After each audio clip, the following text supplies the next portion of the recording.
So Kamala Harris gave her first interview, in this case to CNN, and it went exactly as many of us had predicted. It was a train wreck, but in my case, it really surprised me because I never imagined that it was going to be as bad as this. This is Joe Biden debate levels of bad. And to prove that, let's jump in on the first clip so you can understand the magnitude of this, how this interview actually harmed Kamala Harris, whatever she's doing on the presidential race. If you are elected, what would you do on day one in the White House? Well, there are a number of things. I will tell you, first and foremost, one of my highest priorities is to do what we can to support and strengthen the middle class. And the reaction, you see a couple things. Right out of the gate, we have not only that she's gonna have her eyes all around the place. Instead of being on the interviewer, she's not looking directly at the interviewer. She's looking to the side or is looking at the table. And some have said, oh, she might have notes on the table, but no, we can see in the video that in the video itself that the table was empty. She did not have notes. Whatever she's answering, that's her answering, which is which is concerning enough. She's got some pacifying gestures like this thumb in the corner of her mouth, which is nervousness. And again, that couple of things for the first question that was asked is it's a bit too much. You know that the first questions are going to be perhaps the most important. In this case, it's a rather general one. What are you going to do on day one? And we also had this that happened, that she wants to support and strengthen the middle class, but she denies with her head when she says it. There it goes. She is denying with her head. You know that you can use your head shake to emphasize things, but in this case, she's not emphasizing anything. Like, strengthen the middle class. I don't see it as emphasis. I'm going to give her the benefit of the doubt to not be too harsh on her. I'm gonna do it, but at the end of that sentence, you see that she presses her lips in a bit of frustration, like it's like resigned about everything or what she just said, in which, in my opinion, is the worst way to end that first answer. She is looking away, looking at the table, pacifying gestures of nervousness. She is shaking her head in an odd way. I could give her a pass on that. But that lip pressing, I mean, it's not going well. It's not starting well at all. We're going to focus on this analysis on Kamala Harris, by the way. I might do a separate analysis for Tim Walz because there's a lot to unpack here. Let's move on. When I look at the aspirations, the goals, the ambitions of the American people, I think that people are ready for a new way forward, in a way that generations of Americans have been fueled by hope and by optimism. Notice that at this point, she hasn't really answered the question. She is talking about hope and aspirations. She was asked a very precise question. What are you going to do on day one? And, well, she had to be asked that question again. I think, sadly, in the last decade, we have had in the former president someone who has really been pushing an agenda and an environment that is about diminishing the character and the strength of who we are as Americans. Again, she is not answering the question. She's saying that, well, it's Trump's fault for some reason. She is. This is a guy, he's analyzing Kamala Harris's body language on that interview that she had the other day on CNN. And he's analyzing, you know, her movements and stuff like that. To let you know, I think that he's saying that the insecurities and stuff like that that's exposed with her having this interview. So he's reading the body language. All right, y'all tap in. Is going totally off the question that was asked. So this is when I tell you that Dana asks the question a second time. Really dividing our nation, and I think people are ready to turn the page on that. So what would you do day one? Day one, it's going to be about, one, implementing my plan for what I call an opportunity economy. I've already laid out a number of proposals in that regard, which include what we're going to do to bring down the cost of everyday goods, what we're going to do to invest in America's small businesses, what we're going to do to invest in families, for example, extending the time. There are a couple of things that I don't understand on Kamala Harris when she's talking about these topics, especially family, for example, that she has this smirk on her face, and which is rather odd. Maybe she could be delighted about this. She mentions this policy a couple times during the interview, but I don't know. Maybe she was not so sure what was going to stick, but she mentioned about the tax break for families, for children. I'm going to mute this track a bit just to come back to another moment. It was this part. I have already laid out a number of proposals in that regard, and she keeps looking down. She keeps looking at the table. I don't. Again. Many people say, oh, she got notes. But if she had notes, she would be saying concrete things. She will be giving concrete answers because the answers will be in the notes. But no, she's not giving real answers, in fact. So moving on, she begins to talk about the cost of everyday goods. That's going to be asked again later. I'm going to unmute so we can keep listening. To $6,000 for families for the first year of their child's life, to help them buy a car seat, to help them buy baby clothes. Again, she's been shaking her head. I'm going to say that maybe she's emphasizing that families are going to have all this. It's a bit of dissonance that shaking her head like no, but I'm going to again give her a pass. There's so many out later that is really suspicious, much more suspicious than this head shakings. But let's move on. There's the work that we're going to do that is about investing in the American family around affordable housing, a big issue in our country right now. Okay, something that I notice is that when she begins to talk about investing in the American family, she begins to shrug. I pointed out one of her shoulders, but in fact, it's both shoulders that she begins to be smaller in that in that frame. It's like she's getting nervous about the topic. Investing in the American family is something, of course, very vague, very abstract. There's nothing concrete about that.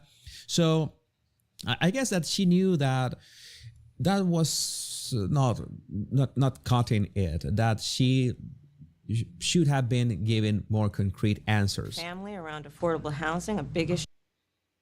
Happy Saturday. I'm not asleep. I'm reading the comments. All right. And this guy right here reading Kamala Harris's body language with that CNN interview she had the other day. You know what I'm saying? And hold on, let me see. Somebody in the chats, Truth Teller Spreader said, "Y'all still crying about the politics?" Nah, we not crying. This is a big election right here, man. It's a battle between good and evil. You know what I'm saying? So, what side are you on? You know what I'm saying? I'm analyzing Kamala because they want to throw her out here to be this quote unquote black female, and she's not black. You know what I'm saying? She stood on a bunch of policies for years, and now she's flip-flopping on every one of them. She's still in everything that Trump is trying to throw out there. So, you know, I believe she fake. She's a chameleon, just like J.D. Vance say, and Trump say she's a chameleon. And she know how to adapt into any environment. You have females out there like that. So just sit back and enjoy the video. I appreciate everybody tap in, man. Hit that like button. You know what I'm saying? All that. So let's go. Issue in our country right now. So there are a number of things on day one. What about you? Again, what happens here at the end of these sentences is that she presses her lips. I'm going to mute again so you can see it. She presses her lips at the end of those sentences, like she is upset or nervous or frustrated. There's a bit of a negative emotion in there. It doesn't look confident at all between the looking at the table, looking away, and not looking at the interviewer with conviction of what you're going to do. And you will be excited to apply all this to, you know, continue your legacy because you're in the White House right now, like continue growing. But this is not the energy that we see from Kamala Harris. I could say from a humane perspective, maybe she has been through a lot of stress lately. Maybe she hasn't slept well, and she's not even POTUS yet. So, well, she doesn't look as clever and energetic than in her public speeches and her rallies, by the way. So something that I want to mention as well is that the setting was really gray in this case. Let's say that the word is gray.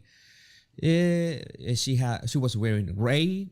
There was this like this cafeteria. They wanted to make it seem like it was you know,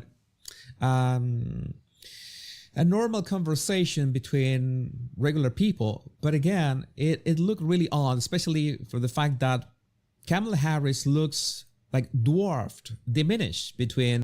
She looked nervous. That's why she got Tampon Tim sitting there with her. She ain't quite sure about what the questions is going to be, but this was edited, you know what I'm saying? So it was pre-recorded and released.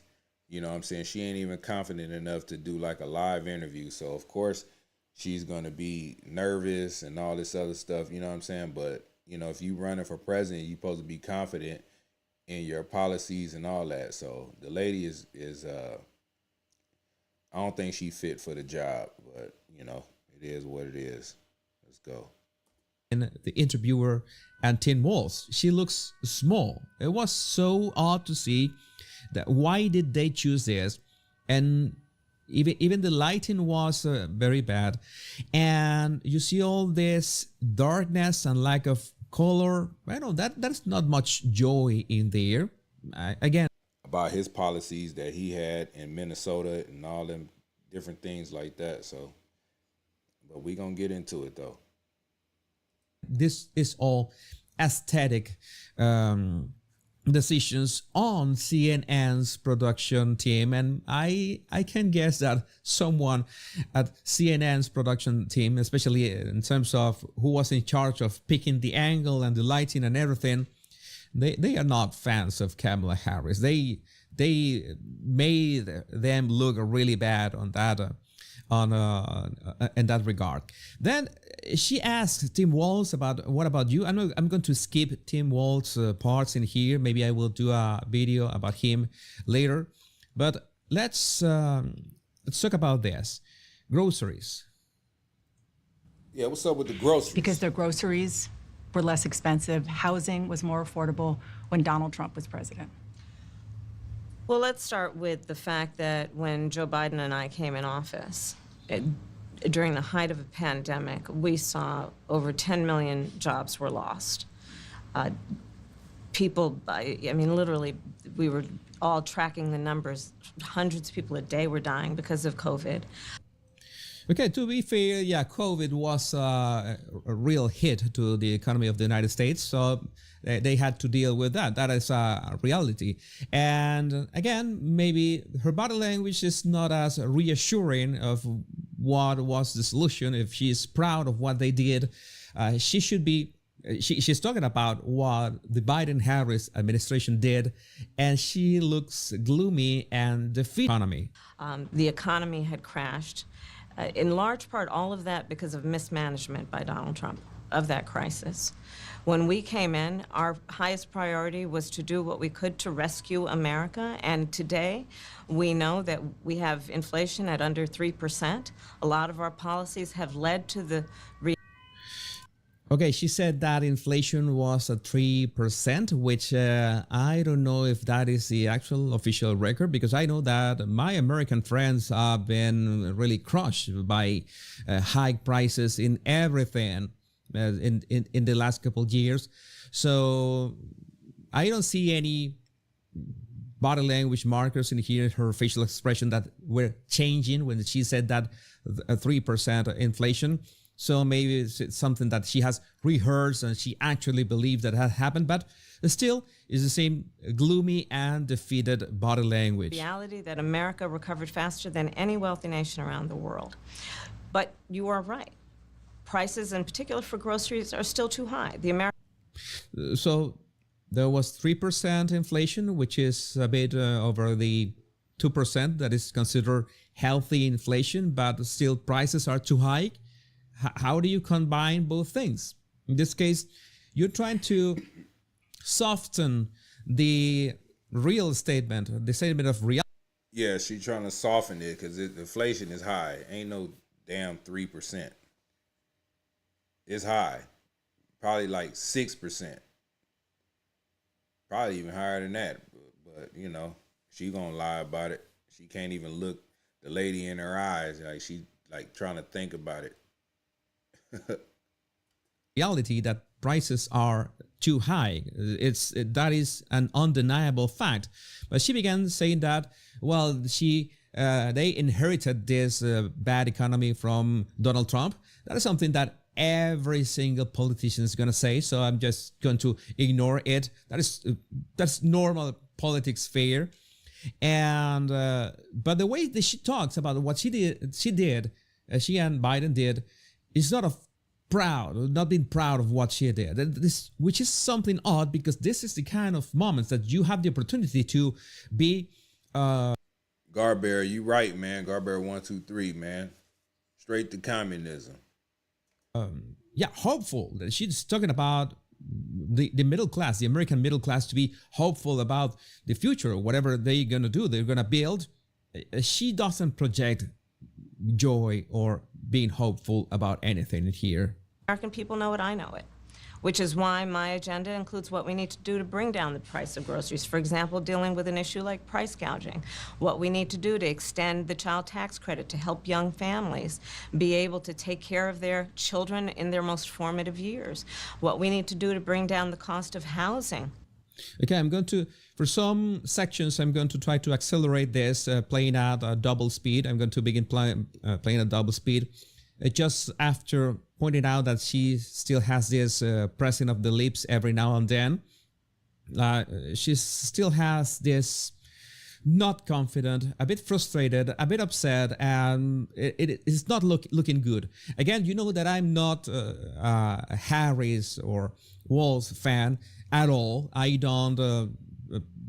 I absolutely don't like the way that their policies, which, by the way, they have not stated on their website yet, and we are 67 days until the elections.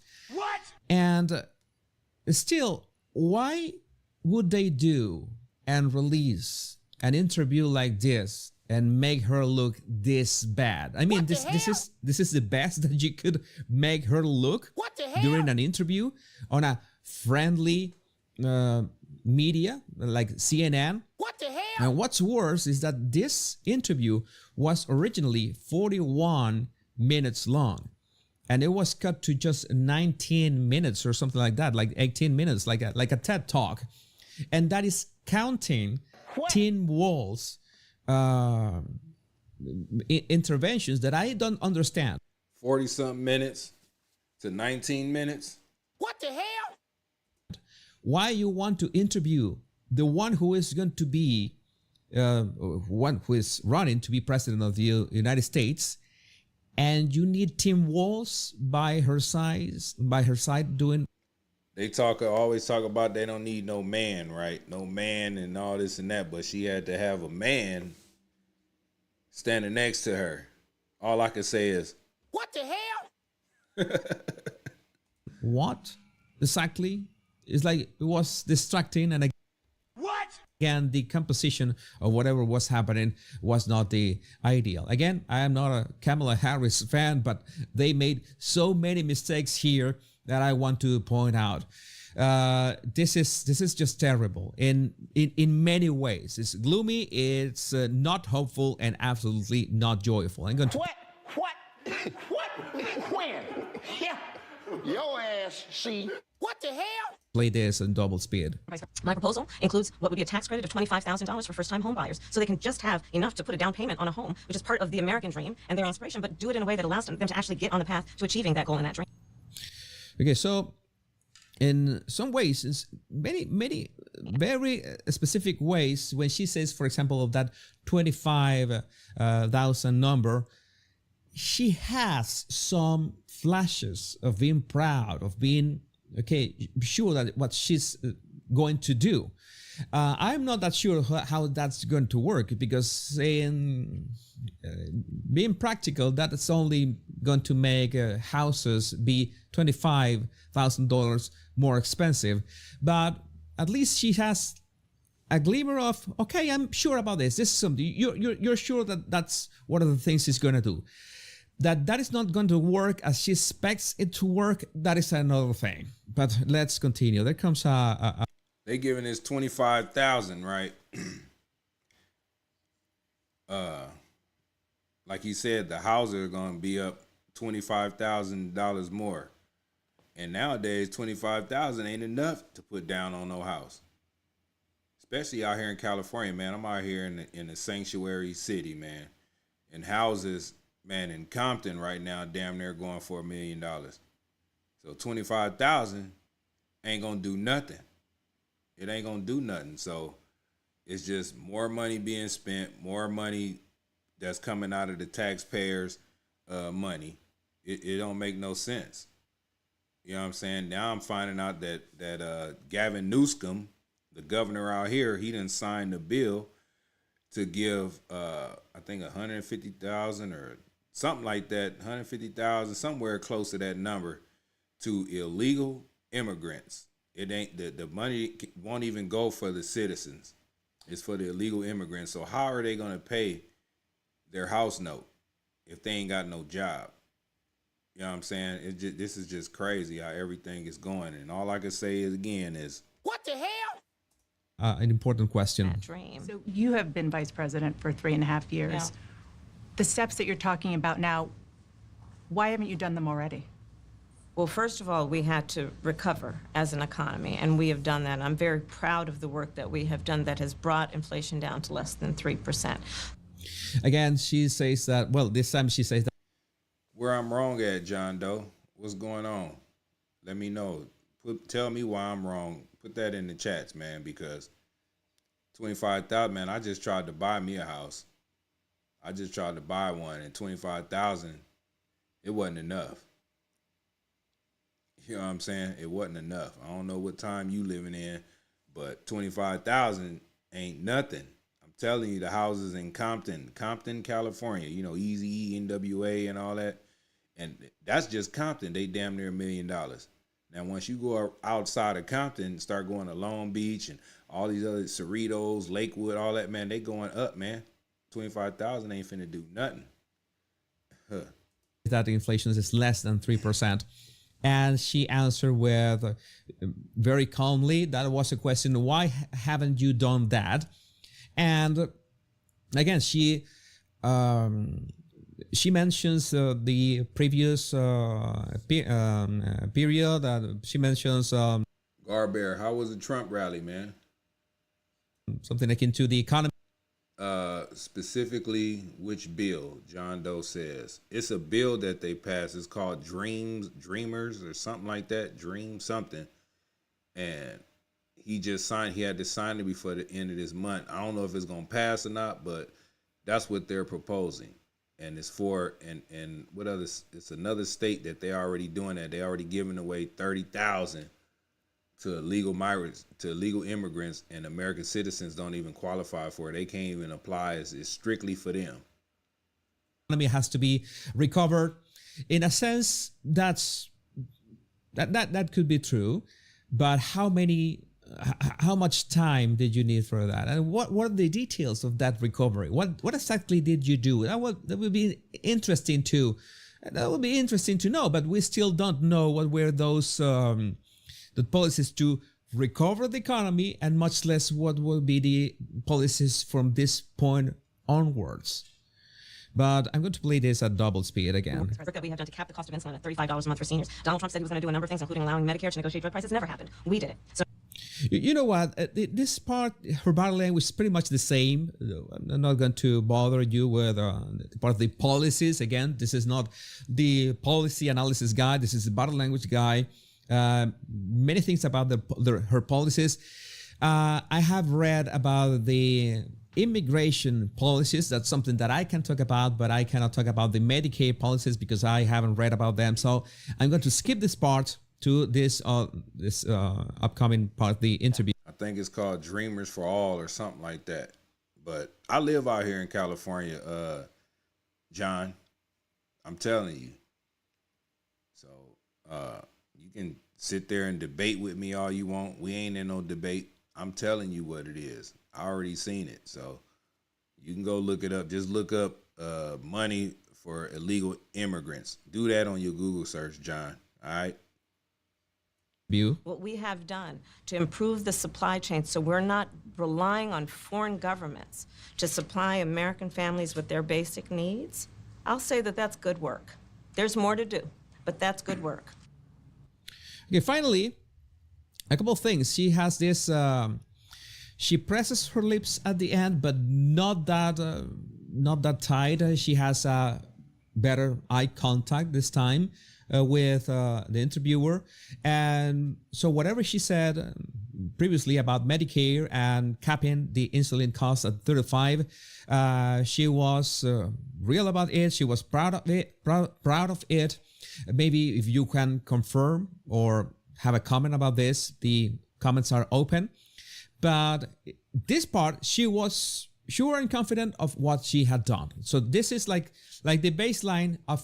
Well, if you're still on here when it's over, John, I'll look it up on you'll see. I'll look it up, and I'm not going to stop the live right now to look it up. Stop this content right here because we looking at Kamala Harris's body language with all these lies that she talking about.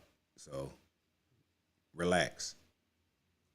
Confidence that she had to show from the beginning and didn't. And this is kind of mistakes she is making that is not making her look good in any way. Not that I would like her to do better, because she should have many advisors to do that work, and they're being paid for. Do you still want to ban fracking? No, and I made that clear on the debate stage in 2020. You can notice a couple of things here. She says no, but she talking about a debate she had in 2020. No, talking about no to fracking. What about after 2020? She been saying that all the way up until 2 weeks ago. She talking about brand. I had no question. I'm a ban fracking. So she going back. She trying to skip 3.5 years of her being in the White House. You know what I'm saying? Skipping that and then trying to run from her record from 2020. She been a part of this whole downfall of America for 3.5 years, going on 4 years, and she talking about, no, I didn't want to ban it in 2020. No, you was talking about banning it 2021, 2022, all the way up. So she's a liar, man. She's a liar. Anyway, let's get back to it. Says yes with her head. What's going on, Mini-Me? Let's say that she is saying yes with her head, which she's doing this. Again, we're seeing this a couple times with these contradictions. I could give her a pass before when she was denying with her head. I gave her 2 passes already, but now she's saying no, she's not gonna ban fracking, and she moves her head this way. That would be 3 passes. I never give 3 passes on my videos. I always give 1, and that's it. So I don't think this is something that we should be we should trust. Let's see that again. Let's see when she asks about the banning fracking part. Let me rewind a little bit. See if she nod her head yes. Couple times with these contradictions, I could give her a pass before. Do you still want to ban fracking? No, and I made that clear on the debate stage in 2020. You notice She said no. I made that in 2020. a couple things here. She says no, but she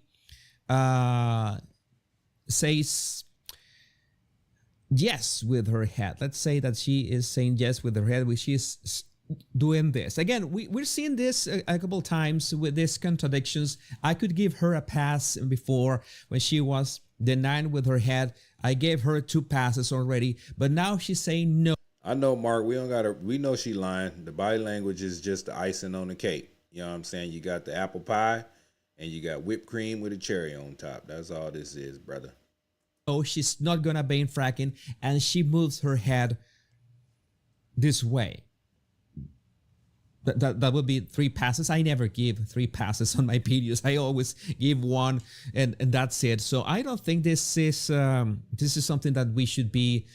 We should trust what's coming out of her mouth. And the best part is that the interviewer makes sure to point a couple of things.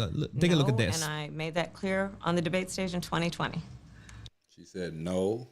That I would not ban fracking. As vice president, I did not ban fracking. As president, I will not ban fracking. There's a very subtle eye flutter with her blinking. There's a very quick blinking. I'm gonna rewind so you see it.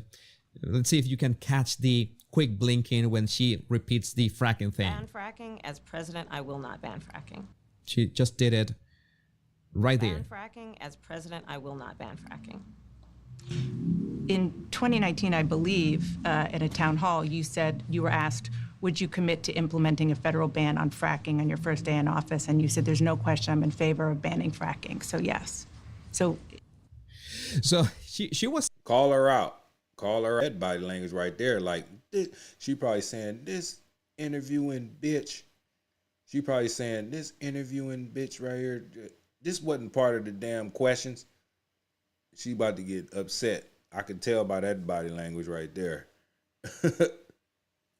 Caught red-handed with the records, with receipts that she said that she was going to ban fracking in 2019. She said that herself, and that's, you have this sudden surprise on her face, like, what did I say it? How can you put that out? Let's rewind that part. She got caught red-handed. She like, this CNN bitch. Excuse my language, but that's what it looked like to me. I can read that type of body language. I don't know if I went back too far, but watch this though. Wait, let me go back a little bit more. Repeats the fracking thing. Ban fracking. As president, I will not ban fracking. She just did it right there. Ban fracking. As president, I will not ban fracking. In 2019, I believe, at a town hall, you said you were asked, would you commit to implementing a federal ban on fracking on your first day in office? And you said, there's no question, I'm in favor of banning fracking. So yes. So she was caught red-handed with the records, with receipts that she said that she was going to ban fracking in 2019. She said that herself, and that's, you have this sudden surprise on her face, like, what did I say it? How can you put that out? How can you expose me in this way? So she was genuinely surprised by the remark. This is not the question. The question was if she was going to ban fracking, and we already know. So there's signals of nervousness. Right here is in 2019, you said that you were going to absolutely 100% ban fracking, and that took her by surprise. That is important. it changed in that campaign? In 2020, I made very clear where I stand. We are in 2024, and I've not changed that position, nor will I going forward. So you gonna ban fracking? She still got that position. She says it's 2020, and she said what she said. 2024 is here, and she gonna ban it. So if anybody living in Pennsylvania that's watching this live, don't believe what this lady talking about. She got called out on it, and she owned it up and lived up to it. So Pennsylvania, that means y'all jobs is gonna be gone because she trying to ban fracking, but she gonna probably try to clean it up right here. Let's see. I kept my word, and I will keep my word. Oh, What made you oh, you kept your word, huh? Okay, all right. You gonna ban fracking? All right. Again, a subtle, very subtle pressing of the lips right there. Not as strong as other moments, but she's a bit upset about the expose. what made you change that position? All right, Joe. Come on, brother. She ain't gonna be the leader, man, and she ain't commanding nothing. So she lying. No, nobody, man. We got a few months to go, and all this stuff is being exposed. So you can keep on wishing and hoping and all of that, but it is what it is. Be careful. At the time. Well, let's be clear. My values have not changed. I believe it is very important that we take seriously what we must do to guard against what is a clear crisis in terms of the climate. Okay, when she begins to talk about the climate, now we have a real pressing of the lips. You know that the climate is a controversial topic, let's say. I don't think that should be the most urgent things in many ways. And again, Kamala Harris mentions climate a couple of times. She talked about the Green Deal, talk about the environment, but not one time, not one, she mentions anything regarding nuclear power. And as I've told you many times, if anyone talks about climate change, if anyone talks about environmentalism. Let me say something about climate change. God controls the damn climate.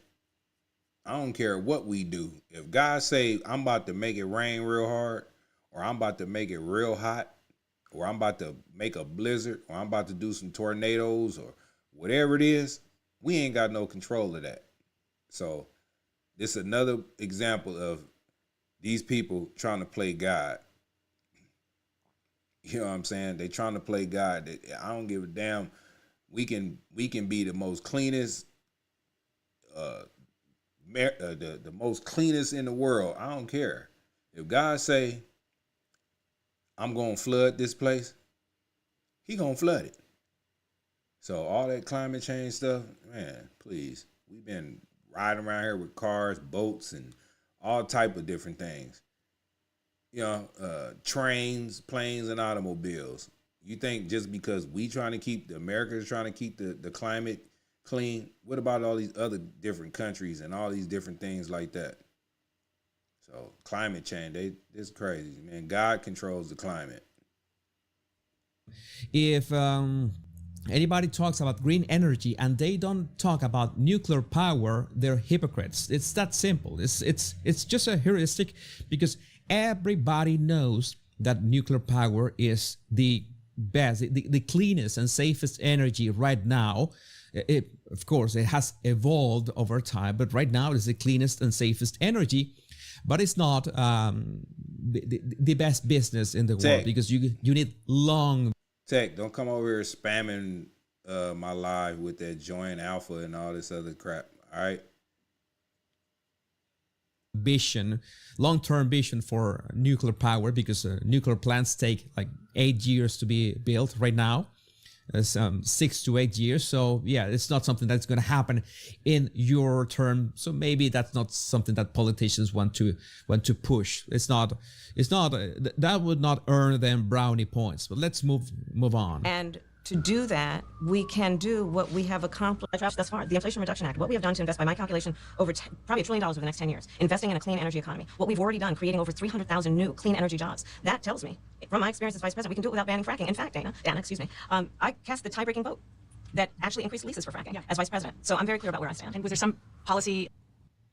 Okay, at least she's also had another receipt on her side that she said that I cast the tie-breaking vote that cast the tie-breaking vote that actually increased leases for fracking as vice president.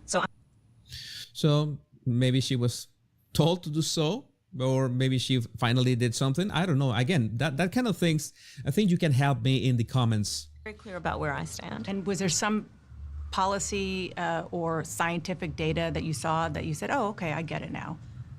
What I have seen is that we can grow and we can increase a thriving clean energy economy without banning fracking. Okay. During the Biden-Harris administration, there were record numbers of illegal border crossings. Why did the Biden-Harris administration wait 3.5 years to implement sweeping asylum restrictions? That's what we want to know. Why'd you wait 3.5 years? Why you wait? Well, first of all, the root causes work that I did as vice president, that I was asked to do by the president, has actually resulted in a number of benefits, including historic investments by American businesses in that region. So again, she is trying to soften the blow of answering the actual question about immigration. And she wants to start by saying that American entrepreneurs have invested in the region that she was in charge of, namely South America and Central America. And that's the way that you soften the blow when you're gonna get into the actual talking. Again, there's a lot of stuff in here that we might need to. So they left it open. So everybody that's coming over their country's invested in what? What the hell they invested in? Crime? That's crazy. Watch in double speed. The number of immigrants coming from that region has actually reduced. No, it didn't. It didn't reduce. They flying them over here. And then they also, I just found, I did a video, dropped a video yesterday, or was it the day before yesterday, whatever it was, where they are allowing the people to apply in their country before they even come over here. And when they do and they accept them, they fly them over here, and that allows them to not be counted. So what is she talking about? What is she talking about? Just because Joe Biden put in that executive order doesn't mean that the amount of illegal immigrants is coming over here. They flying them over here, and then they sneaking them in. They letting them apply in the country that they come from, and then bring them over here, and that allows them to not be counted. So that's an outright lie. She lowered her voice tone just a bit. I mean, what's your name? Visca Motion Picture says cartels give them billions. I'm quite sure they are. That's why they letting all these people come over here. All money ain't good money. Now you see in Colorado, Aurora, Colorado, the Venezuelan gang, what is it called? Tren de Agua, whatever it is. They taking over apartment complexes. So y'all prepare, man. If y'all living in apartment complexes like that, man, you never know. Once you see one illegal immigrant, they might be plotting on your place. You know what I'm saying? So it's just crazy. Saying that the amount of immigrants from South and Central America and have been reduced. I don't know. I think the videos speak for themselves. I think the numbers speak for themselves. Again, you're free to comment on that with real hard data, because I don't think that it's as simple as the vice president is putting it. Since we began that work, but I will say this, that Joe Biden and I and our administration worked with members of the United States Congress on an immigration issue that is very significant to the American people and to our security, which is the border. Okay, she's going to talk about the bill that they tried to pass this bill and Donald Trump took it down. I don't know. It's like Donald Trump has this great power to bring things down. But Donald Trump actually said that he brought that bill down. I read that bill. I think it was lukewarm. It was a band-aid to a huge problem. You have to really close the border is not about having more agents. It's about actually closing the border, not letting anybody in. Exactly. They talking about that bill. They want to blame it on Donald Trump. Donald Trump he ain't even in office to be even having any type of influence to tell the Republicans not to sign that bill or whatever it was. The man wasn't even in office. You supposed to, if you're gonna do something, close the border. Like, don't allow up to 2,500 people or whatever it is that they said a day. It ain't supposed to be nobody coming in there. So they can keep on blaming Donald Trump and blaming all this stuff on everybody else. But they brought that bill 3.5 years later. They already had something in place, and not Donald Trump, but Biden canceled it. So no, it's something that you can do. It should be easy to do, right? We're talking about the security of the United States. But again, you are free to comment about this. In my opinion, the bill was too lukewarm, and that's why, Donald Trump tried to, or not tried, he actually did it. He took that bill down with his friends, and to try to use it as his part of his campaign, right? That is what they are claiming, and I think Donald Trump has claimed it as well. Maybe not, but of course he's going to say it in the sense that I took this down because it was not enough. I'm going to do it the right way. Okay, then, brother, the dude whoever doing this, now you about to make me get on you. I would use it too in my campaign if you see that the bill that they trying to pass is not closing the border. We need the border closed for a while. You know what I'm saying? We need them closed. What needs to be done? I think that is the approach. Again, you can comment on that. What you say? Chase says, I live in Texas and we recently legalized buying guns with no license. Why would they do that if they didn't think there was a huge threat looming, AKA the border? Man, you can buy a gun with no license? Man, keep your head on the swivel, man. Protect yourself. And a pain that they've So experienced. you would push that legislation again. I just want to Not ask only about push it, I will make sure that it comes to my desk and I would sign it. She's talking about the bill, the immigration bill that was taken down by Donald Trump. one other question about something that Then another thing, if they all knew about this bill, why didn't Biden say, man, y'all give me that bill and let me sign it right now. Forget what Donald Trump talking about. Why they didn't do that? If Kamala talking about that's what she gonna do. She's part of the presidency. She's a damn vice president. She got influence to tell the president to go downstairs or wherever it is and go sign it. They ain't trying to close it. Just like somebody said in the chats earlier, that the cartels are paying so much money. You know what I'm saying? So it's all excuses to me. Mark Smart said, I need to go to Texas.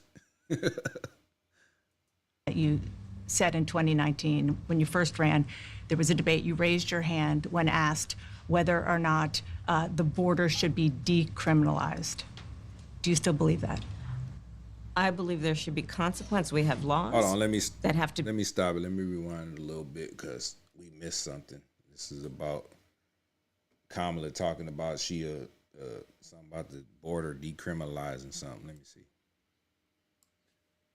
Taken down by Donald Trump. One other question about something that you said in 2019 when you first ran. There was a debate. You raised your hand when asked whether or not the border should be decriminalized. Do you still believe that? I believe there should be consequence. We have laws that have to be followed and enforced that address and deal with people who cross our border illegally. Hold on, I'm gonna stop it. Stardust 528 said you can't sign a bill that hasn't been passed by Congress. Well, Donald Trump, he did executive orders without nothing signed by nobody. He said, man, this is what it is, and this what it's gonna be. So the president is the commander in chief. Forget that damn bill. I'm closing the damn border. That's what he should have did in the first place. I should never opened it up, and I'm about to reclose it. That's what should have happened. It's called executive orders. Give the order. And then somebody said you can buy guns with no license in every state except for 8. And in my state, California, they ain't letting you buy nothing. It's a Democratic run stronghold around here. They ain't letting you do nothing. They want you to get toe up and all this other stuff. But anyway, executive orders. Close the damn border. I think she was trying to distance herself from all those videos. There's more than one in which she said that, yeah, that illegal immigrants were not criminals, that they should be decriminalized. Ghost Gas say they can say it's an invasion. That's what Texas did. Man, it's an invasion. Y'all ain't finna do it. We gonna protect our state. We don't give a damn what y'all talking about, Joe Biden. And guess what Joe Biden and them did? They left Texas alone. Greg Abbott was putting up that razor wire, cutting their ass, and he said, look, y'all think it's cool? Okay, y'all take some of these damn migrants. So that's why he was shipping everybody everywhere. Now everybody is mad because of that. I don't blame them. That's what a governor's supposed to do. You're supposed to care about your citizens that live in your state. But there's out there. There's too many to count. Tell him, Mini-Me. That was her stance back then. And now... Hold on, let me rewind a little bit. I know I was talking. I was reacting. Mr. Zac reacting now. And deal with people who cross our border illegally. I think she was trying to distance herself from all those videos. There's more than one in which she said that, yeah, that illegal immigrants were not criminals, that they should be decriminalized. But there's out there. There's too many to count. That was her stance back then. And now she's saying that I believe we have laws in place.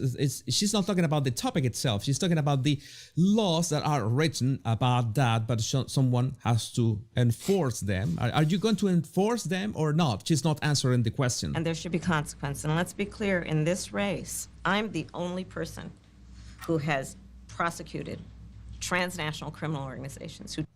Okay, there's a bit of smugness in there. She's proud about that. I'm going to just jump a bit to this. We don't give a damn about that. You are a prosecutor. You was prosecuting a gang of black people and black women and Mexicans, whoever it was, about weed, and then your kids ditching school.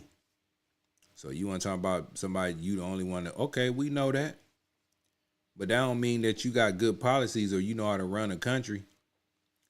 You ain't prosecuting nobody. We got over 20 million people over here that ain't. That's what they showed you sitting in the field with that lady and whoever was interviewing you, and that was it. And then you was asked something about, have you been to the border? You like, I ain't been, and I ain't never been to Europe either. So we ain't trying to hear that, comrade. Part a bit forward. Because my values have not changed. You mentioned the Green New Deal. I have always believed, and I have worked on it, that the climate crisis is real. Okay, again, she's jumping from topic to topic in many ways. We have these different questions, and she is evading most of them. I don't know what Tim Walz is doing right there by her side, besides making her look looking stupid. Look at the look on his face. He like, damn, I done got involved with this, but he ain't no better than Kamala. The man that been in China 35 times. He was taking kids and teaching them about the communist ways of China and all this other stuff. And next, I think that's what I'm gonna do next. The next video, I gotta find it, where the lady who was in office with him in Minnesota, she know Tim Walz and the things that they were doing to these kids and all these different things like that. The man is a damn communist too. That's probably why she picked him, because Kamala was raised sort of that way. They know what they be doing. Smaller, not a good look. It doesn't look good at all. and she's not really answering most of the questions. I would like her to answer with actual data and actual policies. But again, she's not. She doesn't have those policies, not even in her website. I believe it is important to build consensus, and it is important to find a common place of understanding of where we can actually solve problems. On that note, you had a lot of Republican speakers at the convention. Will you appoint a Republican to your cabinet? Yes, I would. Anyone Yes, in I mind? would. No one in particular in mind. We got 68 days to go with this election, so I'm not putting the cart That's the man right here. He's speeding it up. That ain't me. before the horse, but I would. Okay, this again, that I think this is not as important if she would have a Republican or not. There comes a rather delicate question. We are getting into something much more important right now. I want to ask you about your opponent, Donald Trump. Okay. I was a little bit surprised. People might be surprised to hear that you have never interacted with him, met him face to face. That's going to change soon. But what I want to ask you about is what he said last month. He suggested that you happened to turn black recently for political purposes, questioning a core part of your identity. Okay, this is something that pressing of her mouth, that the way that she presses her mouth, that's something that she hasn't done in any other part of the interview. I wouldn't. That of course that doesn't have a meaning in itself, but that reaction is not like she is dismissing it. She wants to dismiss it with her words. That's it. That's what she's going to answer. But this is not dismissive. I don't know how to define this, but I'm going to tell you. I'm going to show you her answer. I'm going to say something about her answer. For political purposes, questioning a core part of your identity. Yeah. Any Same old tired playbook. Next question, please. Yeah, cause you not black. You don't listen. Listen. She probably been hearing that all her damn life. Girl, you ain't black. I don't know who you think you talking to, and all this other stuff. That's why she say same old tired playbook. You ain't got no answers for it. No answers for it. You know, that's that chameleon look right there. Like, you ain't got no answers for none of this. She should have asked you again and say, nah, ain't no, I'm not finna ask you another question. I want to know why Donald Trump think that you turned black. She can't explain it. That's it? That's it. Okay. Again, this is something that she could have used that question to, well. I need to see that again, because he talking about the lips pressed and all this other stuff with that question. Donald Trump, he said she turned black. She can't even answer it. Any Same old tired playbook. Next question, please. That's it? That's it. Okay. Oh, man. My bad, y'all. She doesn't have those policies, not even in her website. I believe it is important to build consensus, and it is important. That's something that she hasn't done in any other part of the interview. You have never interacted with him, met him face to face. That's going to change soon. But what I want to ask you about is what he said last month. He suggested that you happened to turn black recently for political purposes, questioning a core part of your identity. Okay, this is something that pressing of her mouth, that the way that she presses her mouth, that's something that she hasn't done in any other part of the interview. I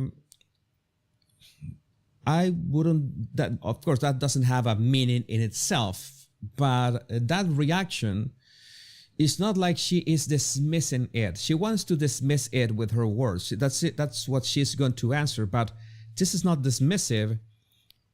I don't know how to define this, but I'm going to tell you. I'm going to show you her answer. I'm going to say something about her answer. For political purposes, questioning a core part of your identity. Yeah. Any Same old tired playbook. Next question, please. That's it? That's it. Okay. again, this is something that she could have used that question to, well, talk a bit about herself just for 30 seconds and talk about her family, talk about the values of being biracial. I don't know. It's so many things that you can exploit that, and you skip over that question. That was odd, especially if the question is about your main opponent, Donald Trump, the racist, saying that you're using your race to get ahead on this presidential race. Is a bit of pun unintended. But again, that's something that she could have used to frame herself as more relatable if she wanted to answer questions in a very shady cafeteria and instead of a proper setting for a presidential race interview. But she didn't. I was a bit baffled by this. It's like she wants to, it's like that narrative is not, it's not doing well with the intended target audience, so she has to skip it. She cannot talk about that. I'm sure that her advisors told her, any questions about you being black, just skip it, just dismiss it. This is not something that you should be talking. That could be exploited if it had some kind of positive impact on her, the way that her voters see her. But no, that's why it was skipped. Policy issues that would be on your plate if you become commander-in-chief. Let me be very clear. I'm unequivocal and unwavering in my commitment to Israel's defense and its ability to defend itself. And that's not going to change. I think she was being truthful in here.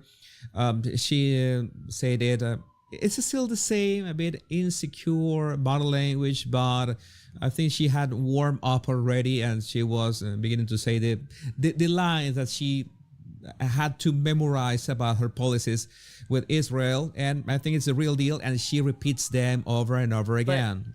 But let's take a step back. October 7. She talks about October 7, that was this terrible thing happening, and in Israel, many young people were killed and raped. And as I said then, I say today, Israel has a right to defend itself. We would. And how it does so matters. Far too many innocent Palestinians have been killed. You see that the topic is a landmine, and she hasn't practiced it enough. This is something that you should practice. What is your stance on the Middle East? You have to practice it 100 times. No, Kamala Harris hasn't practiced that question, that answer. Hold on, y'all. I'm reading the chats. Janine Turner says she doesn't have to justify her race. It's a non-issue. Well, me being a black man, Miss Turner, when they're saying and she's running off and talking about her blackness and all that other stuff, I want to know, because I'm black and I want to know. She do have to explain, or at least say something. My grandma, great-great-grandma was black or something. You know what I'm saying? If she's being confronted about her race by Donald Trump and in CNN, and she just skips over it and call it a bunch of, she answers it like that and want to skip over the question. There's something there. There's something there. I want to know. 100 times, I can guarantee you, because this is something that she should answer with the utmost confidence in herself. And this is the kind of things. Body language is something that you assess if you are in the Middle East and you want to know if she is bluffing or what. This is like poker, but in a global scale. And no, this is not it. This is not the way to speak about these issues. We have got to get a deal done. We were in Doha. Mm-hmm. We have to get a deal done. This war. Y'all see how she was in Atlanta with that old Southern accent. Y'all 2024 and all this other stuff. Like, no. You want to play that. She want to play the race card. Explain your race. That's all I'm saying. I don't care if you're black, white, yellow, brown, pink, blue. But whatever you going to run on, you need to explain it. You know what I'm saying? It's only right. I can tell you that I'm black. I was born and raised in California.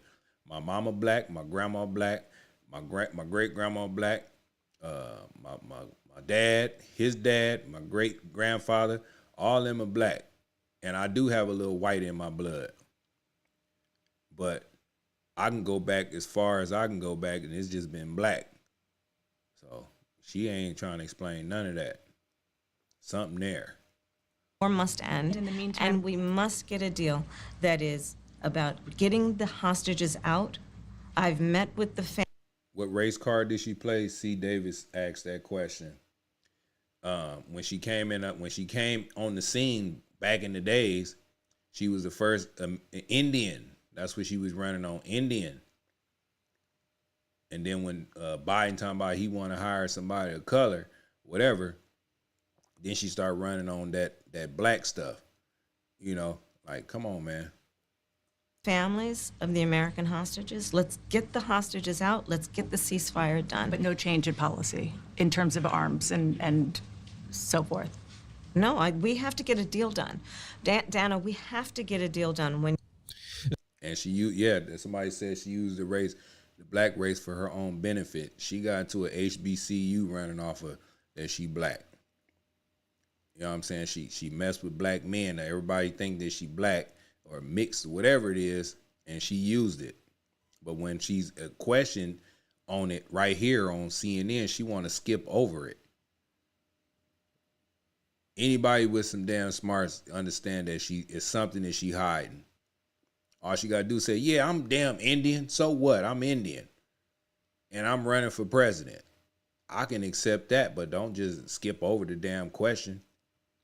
She just begins to repeat the same sentence over and over again. She says the sentence like 3 times. So I'm going to, let's do something. I think I have another part in here. I'm going to point is this last part. President Harris, you were a very staunch defender of President Biden's capacity to serve another 4 years right after. This one is the important. debate. You insisted that President Biden is extraordinarily strong. Given where we are now, do you have any... Her parents are Indian, white, and live in the black country. Kamala went to school in Canada, so when she got to college, then that's when she started coming out here.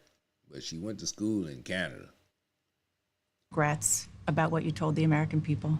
No, not at all. Not at all. I have... Notice that she fixed on her seat and look away again when she has to tell the truth about what was going to with Biden, that she's not going to say it directly, or that she was trying to cover up what was going on with President Biden. And by the way, where is Biden right now? I think he's on vacation right now. Who is running the country?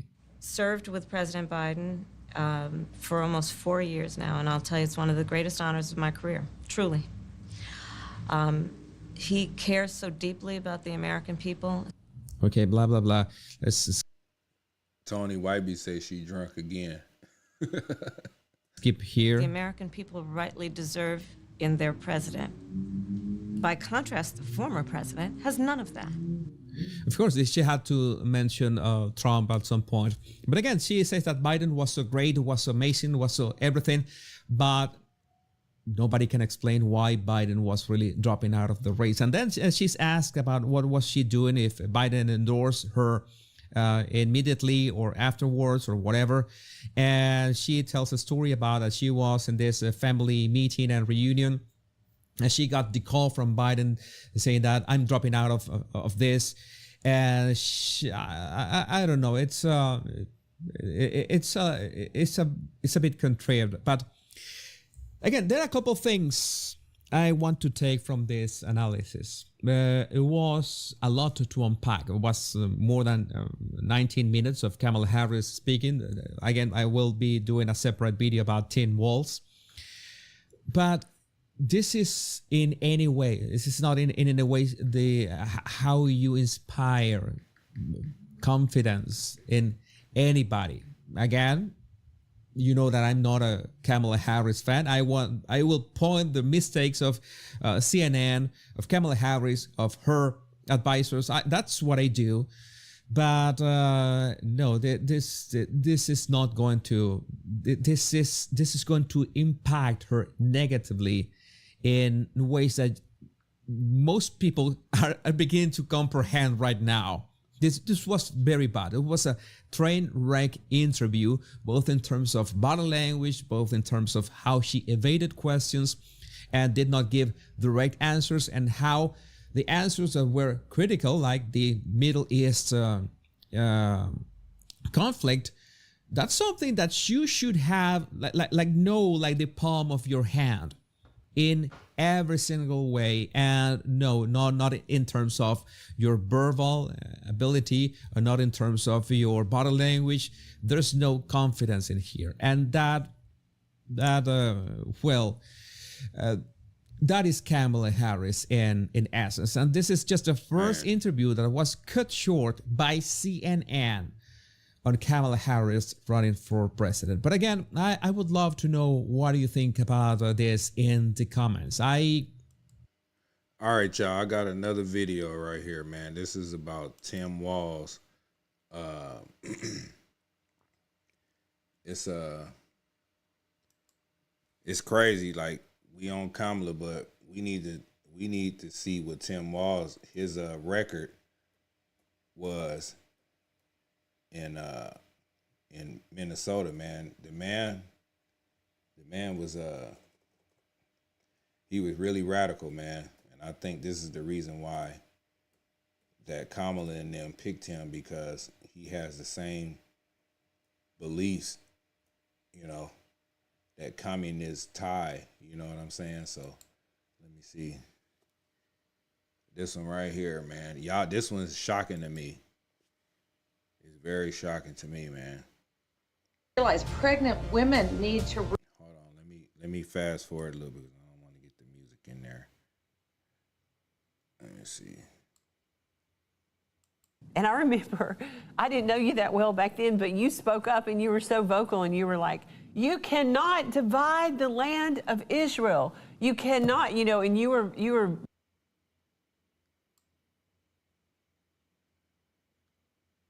Exciting. You know, Michelle, I remember a meeting that you and I were both in Washington with Mike Pompeo, and the issue of Israel came up, and they were talking about how to resolve, you know, the things with the Palestinians and what could we do to bridge the gap, et cetera, et cetera. And I remember it came up on the table by several of the individuals there about possibly giving more land away. And I remember, I didn't know you that well back then, but you spoke up and you were so vocal, and you were like, it resonates with you, and that's really important that the body of Christ stand with Israel, isn't it? Amen. And that our policies in our government are biblical policies, and that would include not putting pressure on Israel to divide its land nor to divide Jerusalem. So it's very important that Christians weigh in, especially in this upcoming election. We need to have leaders who support the Jewish people and the Jewish state. Okay, so you know a little bit about Kamala Harris's VP pick, Governor Tim Walz, of course, has been chosen. Of course, as a former congresswoman from Minnesota, you've worked with him. So I want you to tell us about what you know about him and his accomplishments, et cetera, et cetera. I know you have a very clear view kind of what's going on. I don't know if you've been watching any of the DNC. I watched just a little bit last night, but just give us your thoughts as to your experience in working with him. Well, Tim Walz and I were elected the same day to Congress. We were sworn in the same day in Congress. We served together for 8 years. We were on the plane together. I know his family. So yes, I do know Tim Walz over an 8-year relationship. Tim Walz comes across as a very nice guy. He's a backslapping, aw shucks kind of guy. But the packaging is very different from who Tim Walz is. Y'all listen to her, man. She worked with him. You know what I'm saying? She was elected the same day and all this stuff with him, and she know this man is evil for real. People need to know Tim Walz was a high school social studies teacher who spent well over 10 years taking over 35 trips to communist China. He partnered with communist China to bring students to communist China to advance communism and the ideology of communism to impressionable Minnesota high school youth. So he's very much in the camp of communist China. Tim Walz then later, after he left Congress, became governor of our state. That's where I really want people to know what he did as governor, because it is stunning, it is shocking. He covered up for massive fraud in Minnesota from the Muslim community, specifically the Somali community. They had fraud of well over $100 million. Nothing happened. No one went to jail. There was no accountability. During COVID, there was over $250 million in fraud, again, from the Muslim Somali community. No one was held accountable. It came through the Minnesota Department of Education. It was the highest amount of fraud in the United States under COVID. Tim Walz looked the other way for the Muslim community. There's a new fraud that's happened in Minnesota under his watch, and he has done nothing on this new fraud dealing with education funds that should be going to kids for autism. Here's what he did. These are his, quote, accomplishments, Joni. I want everyone to listen carefully. Listen. The man is crazy. Tim Walz passed the most egregious pro-abortion legislation in the United States. Abortion is legal up to a moment that a baby has died. But we worked diligently for about 40 years on pro-life legislation. He repealed every single piece of pro-life legislation, including protections for those who are born from an abortion. Under Tim Walz, 8 babies died under Tim Walz from abortion because they were born alive. Y'all hear that? 8 babies died under him.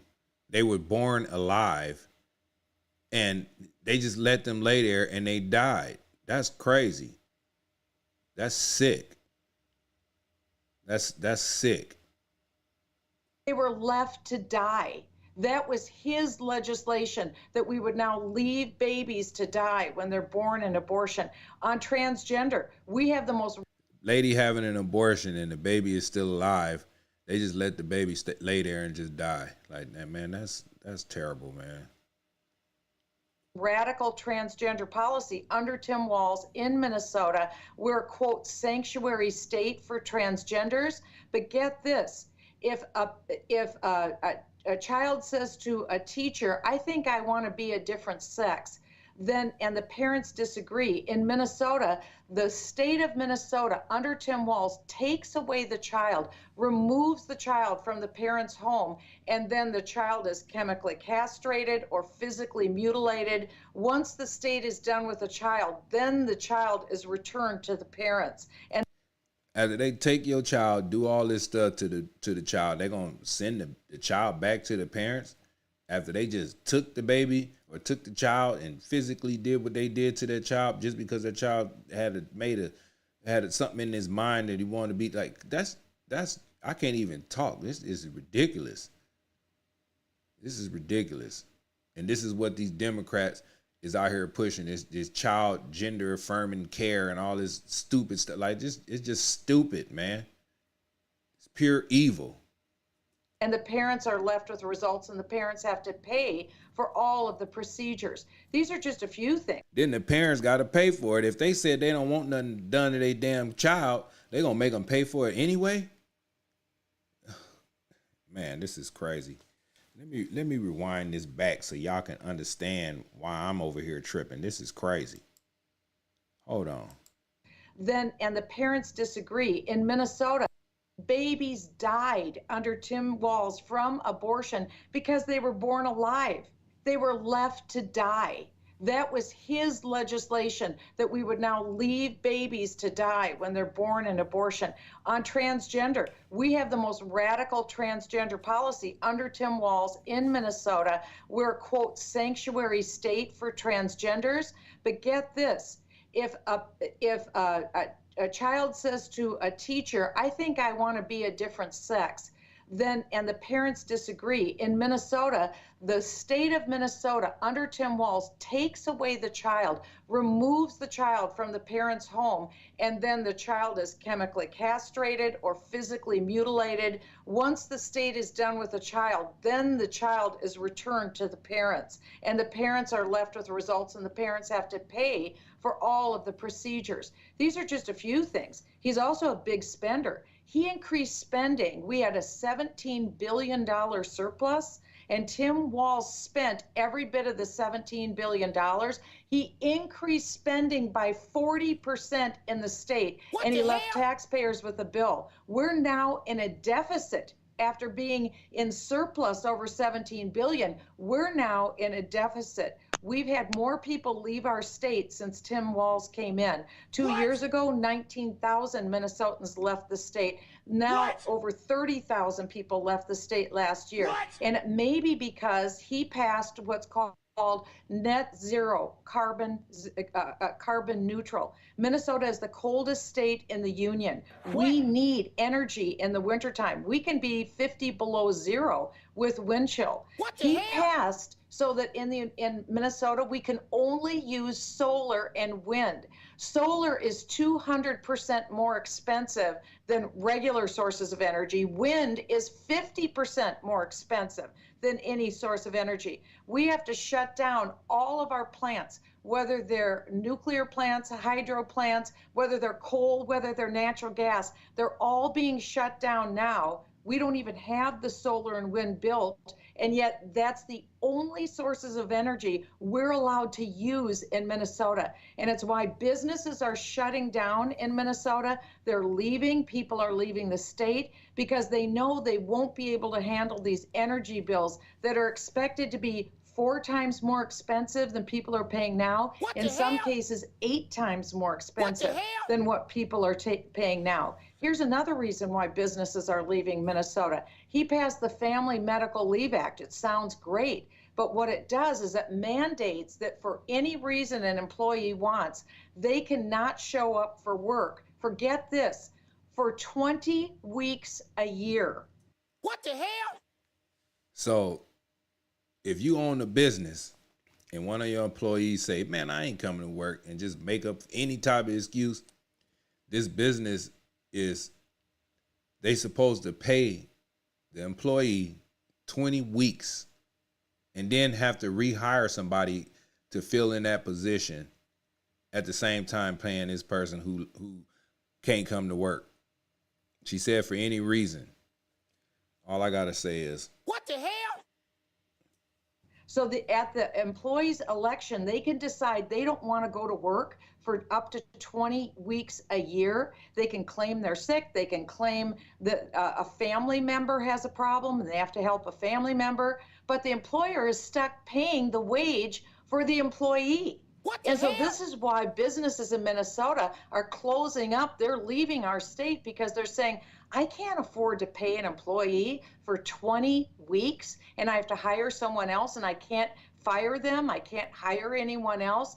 These are the kind of policies he's put into place, including illegal aliens now get free health care. What the hell?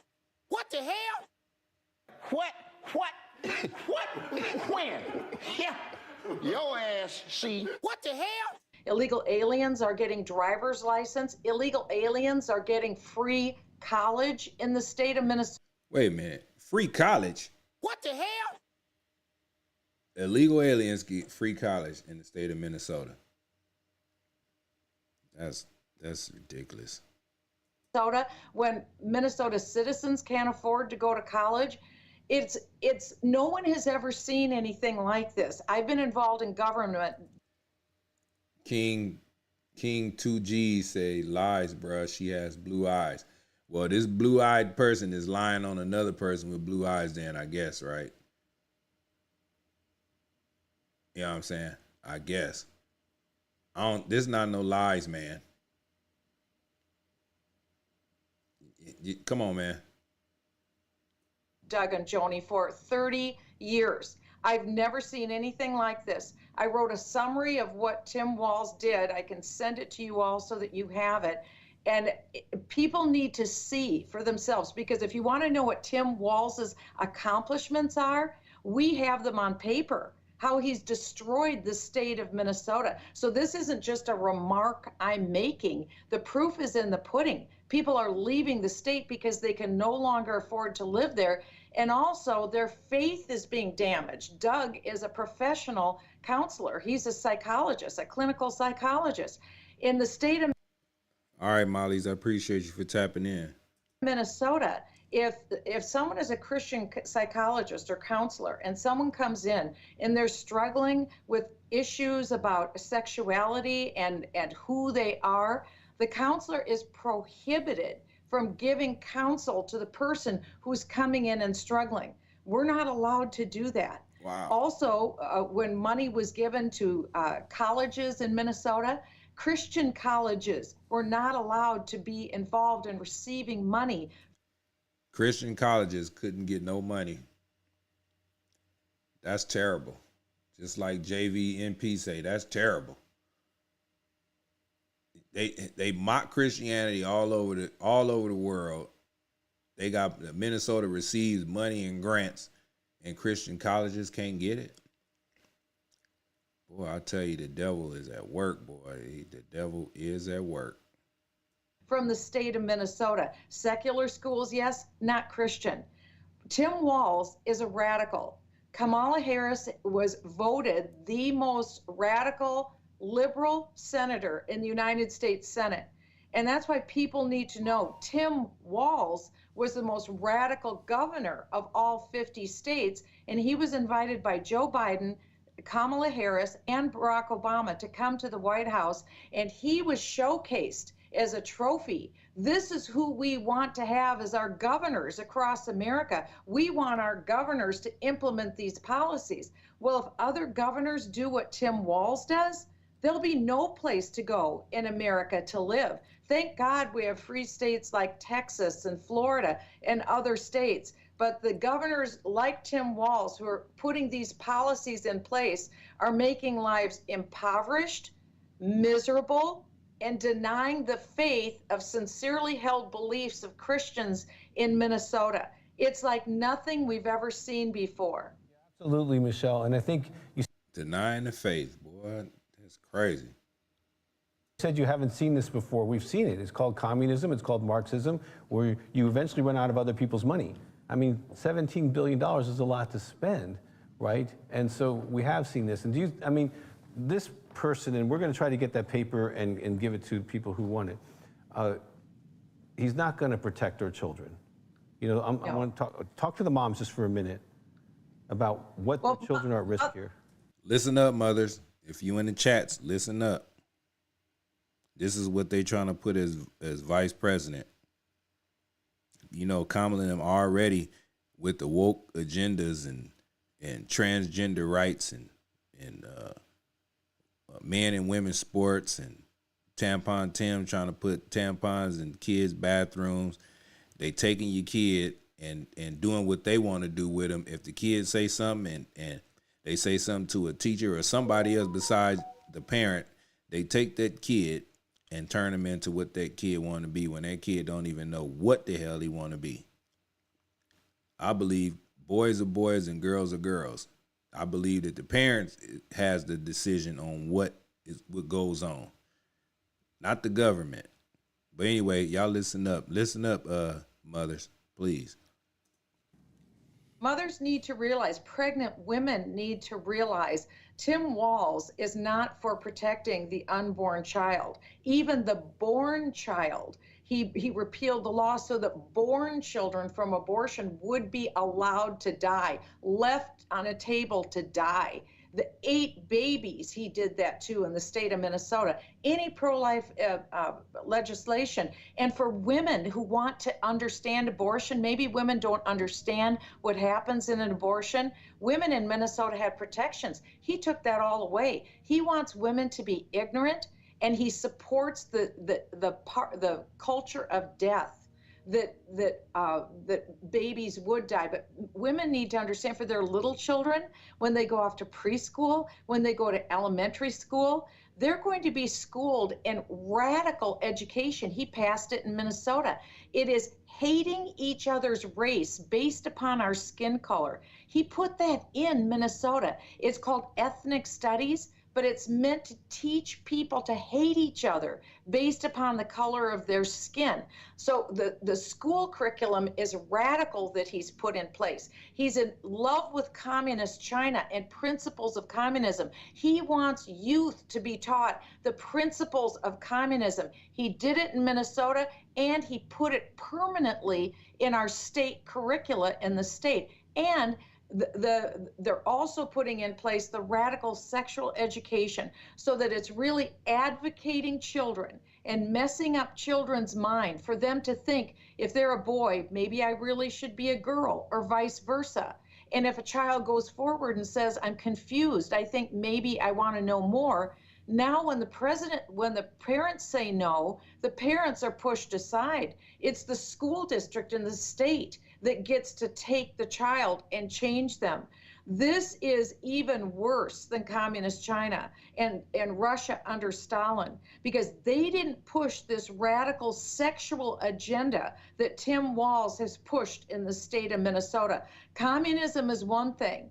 This is a completely different revolution. It's full communism, but it's the add-on of denying faith to families, but also the state stepping in and saying, hey, we get to decide, not you parents. We're going to have control over your children. People need to beware. Tim Walz would be terrible as the vice president, because remember, he'd only be a heartbeat away from being president of the United States. And so we have to be forewarned. We have never had a ticket to vote for like Harris and Walz before.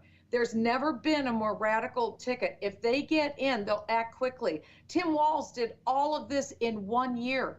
In 1 year, in 2023, he did all this, and he did so much more that I haven't had time to tell you about, but it'll be on this document. I'll make sure that you have it within 5 minutes of me ending this segment, and I'll make it available for you. Well, thank you so much, Michelle, for what you have been doing with your life.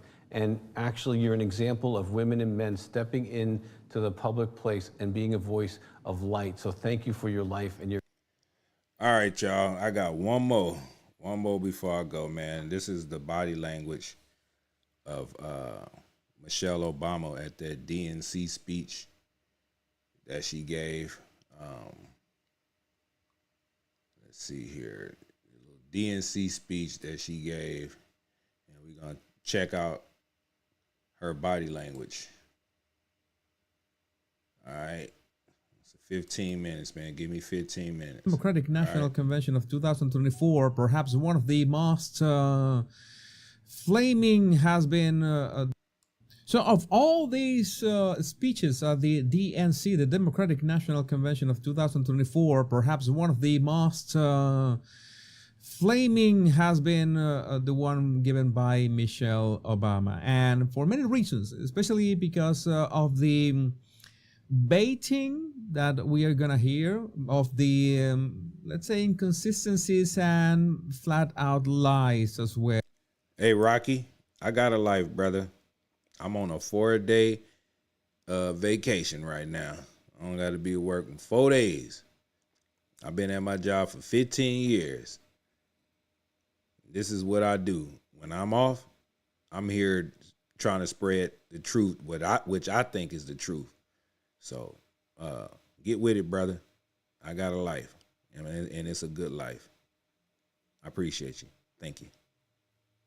Well, this is not good, and I'm going to analyze it as unbiased as I can, but you're gonna see it for yourself in many ways. And let's say Big Mike in the house, huh? Big Mike in the house. What the hell? Man, what you say? What? Big Mike in the house. Let's go. Let's start with this clip. I want to start with this clip. We're gonna play it, and we're gonna see not only her body language, but what she is saying. She and my father didn't aspire to be wealthy. In fact, they were suspicious of folks who took more than they needed. They understood that it wasn't enough for their kids to thrive if everyone else around us was drowning. So she's talking about her mother and her father and how they had these values that they were suspicious of anyone who took more than they actually needed. And it's funny, and she talks about that because we have a couple of things here, like the way that they got this 65 million book advance when they were going to write their books, which is nice. And also Vince Langman, now that Michelle Obama has finished lecturing America about evil, rich white people at the DNC, it's back to her $20 million mansion in the little white Hamptons. Again. Yeah, they damn sure got more than they need. And she talking about what her mama talking about, people didn't need more. What they, come on, man. How this rich lady gonna try to tell American citizens that's struggling out here that they only need as much, don't need that much, and they sitting up here with $65 million book deals, $20 million mansions, and all this stuff. If y'all fall for this, y'all some sheep, man. I want all I can get. I am not complaining if you can make it in America. America is a land of possibilities, of dreams, of making the money, making the millions. But you can make the millions. It's better if you make them the clean way. But don't start lecturing us about, oh yeah, one of the values of my mother and father was that it is not, you should not trust people who have more than they actually need, which is quite hypocritical, right? And at the same time, it's kind of a limiting belief. I mean, who can judge what you actually need or what you actually want to do with the money that you have earned? It's really condescending, and I would say un-American, but let's continue. Limited, narrow view of the world made him feel threatened by the existence of two hard-working, highly educated, successful people who happen to be black. Okay, one of the overarching topics or narratives or motives of this speech was color, race, being black. That's right, Lenny. Share your money then, Michelle. You got way enough money, more than what you need, right? So share some of that. Man. Black. Maybe she wanted to segue that into Kamala Harris being black or biracial, however you want to put it. We are already used to the Democrats saying that Kamala Harris is black. She's biracial. Would be. She ain't black. That's what I'm saying. Everybody keep on talking about she black. She ain't black. Her ass is biracial. Indian and white. And talking about her daddy Jamaican. He ain't no damn Jamaican. He was raised out there. The motherfucker ain't no damn Jamaican. But anyway, share some of that money, Michelle, Big Mike, please. The actual definition. But she wants to, again, in this case, attack Donald Trump, which has been another motive in all these speeches, in the sense that he is somehow jealous or upset at the fact that two African Americans or blacks have been successful in the way that they have. And to prove this point about the black... She throwing up that Baphomet Boule sign. Look at that. Y'all know the sign. Y'all know the sign. She throwing it up. Stardust says she not white. She is Afro-Jamaican. Who? Michelle Obama? because you got it twisted, brother. They got pictures of her with the red dot on her forehead and everything. You trolling. You just trolling. We'll let you troll for a little bit. Blackness of her speech. Let's watch the following clip to see that, yes, it was in this 20 minutes, that was a topic of especially the black job quality of being the president of the United States of America. I want to know who's going to tell him that the job he's currently seeking might just be one of those black jobs. Here she go. It ain't gonna be a black job because Kamala ain't black. They sure keep pushing that damn narrative about Kamala being black. It ain't gonna be no damn black job. It's gonna be a damn Indian job. If she get in there. That's if she get in there.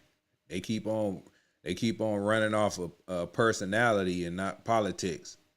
I'm voting for politics, not personality. That's what I'm voting on. King J said we all biracial. We is, but at least most of everybody in this chat identify with what they identify with. She identified as Indian a long time ago, but now everybody and she want to identify as this black woman. No, it ain't gonna be no damn black job in the White House.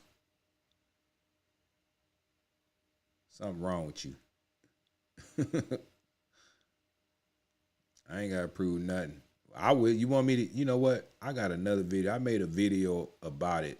Maybe I can find it again. I don't know. It's early for me right here. It's 5 in the morning where I'm at. I've been up all night. I ain't gotta be at work until Tuesday. Maybe I might go live with that video so you can see her communist ties and everything, how she was raised and all about her dad and all that other stuff. I don't know if y'all want to see that.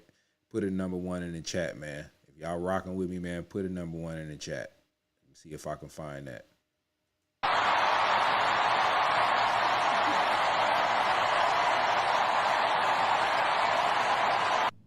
I'm not gonna lie, this I laugh a lot with this lady who was I don't know, doing some kind of I want to win the lottery thing. Maybe the next time I go to a casino and begin, with the slot machines, I will be doing this little dance. That little dance is nice.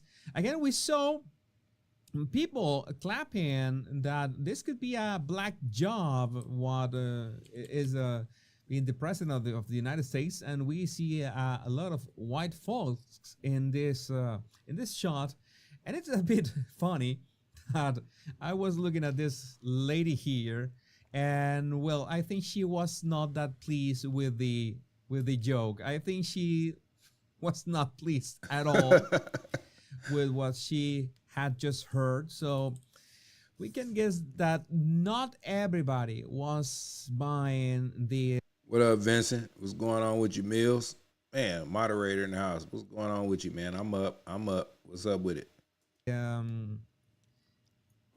Dealing with all these trolls, man. Dealing with trolls. It's all good though. That's what lives are about, man. Everybody got a right to the freedom of speech, but now freedom of speech on here is gonna get you in trouble. I'll put you in timeout. You'll come back again. Stand pointed out of this being a white and black problem, or a black and white problem, whatever you want to see it. And yes, it's also that smirk, that constant smirk, which is, it's not the constant smirk. It's not that she does the smirk all the time. It's making this about race again. Yeah, that smirk looking like y'all some damn fools. Again, what is this really about? What is being president of the United States about? Who is gonna care about if you are black or white or Asian or whatever? That doesn't really matter. What should matter is, what are your policies? What is your record? Who picked Kamala Harris for this? These are the questions that we should be asking, and nobody's addressing them, but they're trying to steer the conversation in this landmine that, of course, triggers so many people the wrong way. Let's keep watching.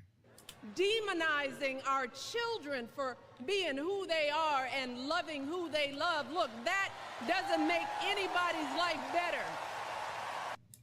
Well, that's one of these topics that is rather, I would say, controversial and not controversial at the same time. Controversial in the sense that she means that children should be able to be whatever they want and love whoever they want. And you know what that we are talking about, right? That children should be able to make decisions about their bodies, which, again, it's controversial and not controversial at the same time. Controversial in the sense that it's insane, something that is insane. It's controversial, and not controversial that it should not be an issue. It should. We shouldn't be talking about that. Nobody should be like how to say this. Affecting children's lives in such a way, like brainwashing them this way. It should not be. It is not open to discussion. It should not be controversial. You cannot do that. It should not be a topic, but they keep bringing that topic to the table. That is. Kids ain't got no damn choice. They kids. Damn. In my opinion, and I'm sure that in the opinion of many moderate left people, they also don't like that kind of approaches. But I could be wrong. Again, I could be talking about body language as well, but the topic precedes everything else. And no, this should not be a conversation. You should leave children alone. That's exactly it. That is not open to discussion. Let's skip. Let's move on. Most of us will never be afforded the grace of failing forward. We will never benefit from the affirmative action of generational wealth. Okay, she's talking about the ultra wealthy who can fail forward and have all these advantages, and she's talking like she is one of those she's one of the general public.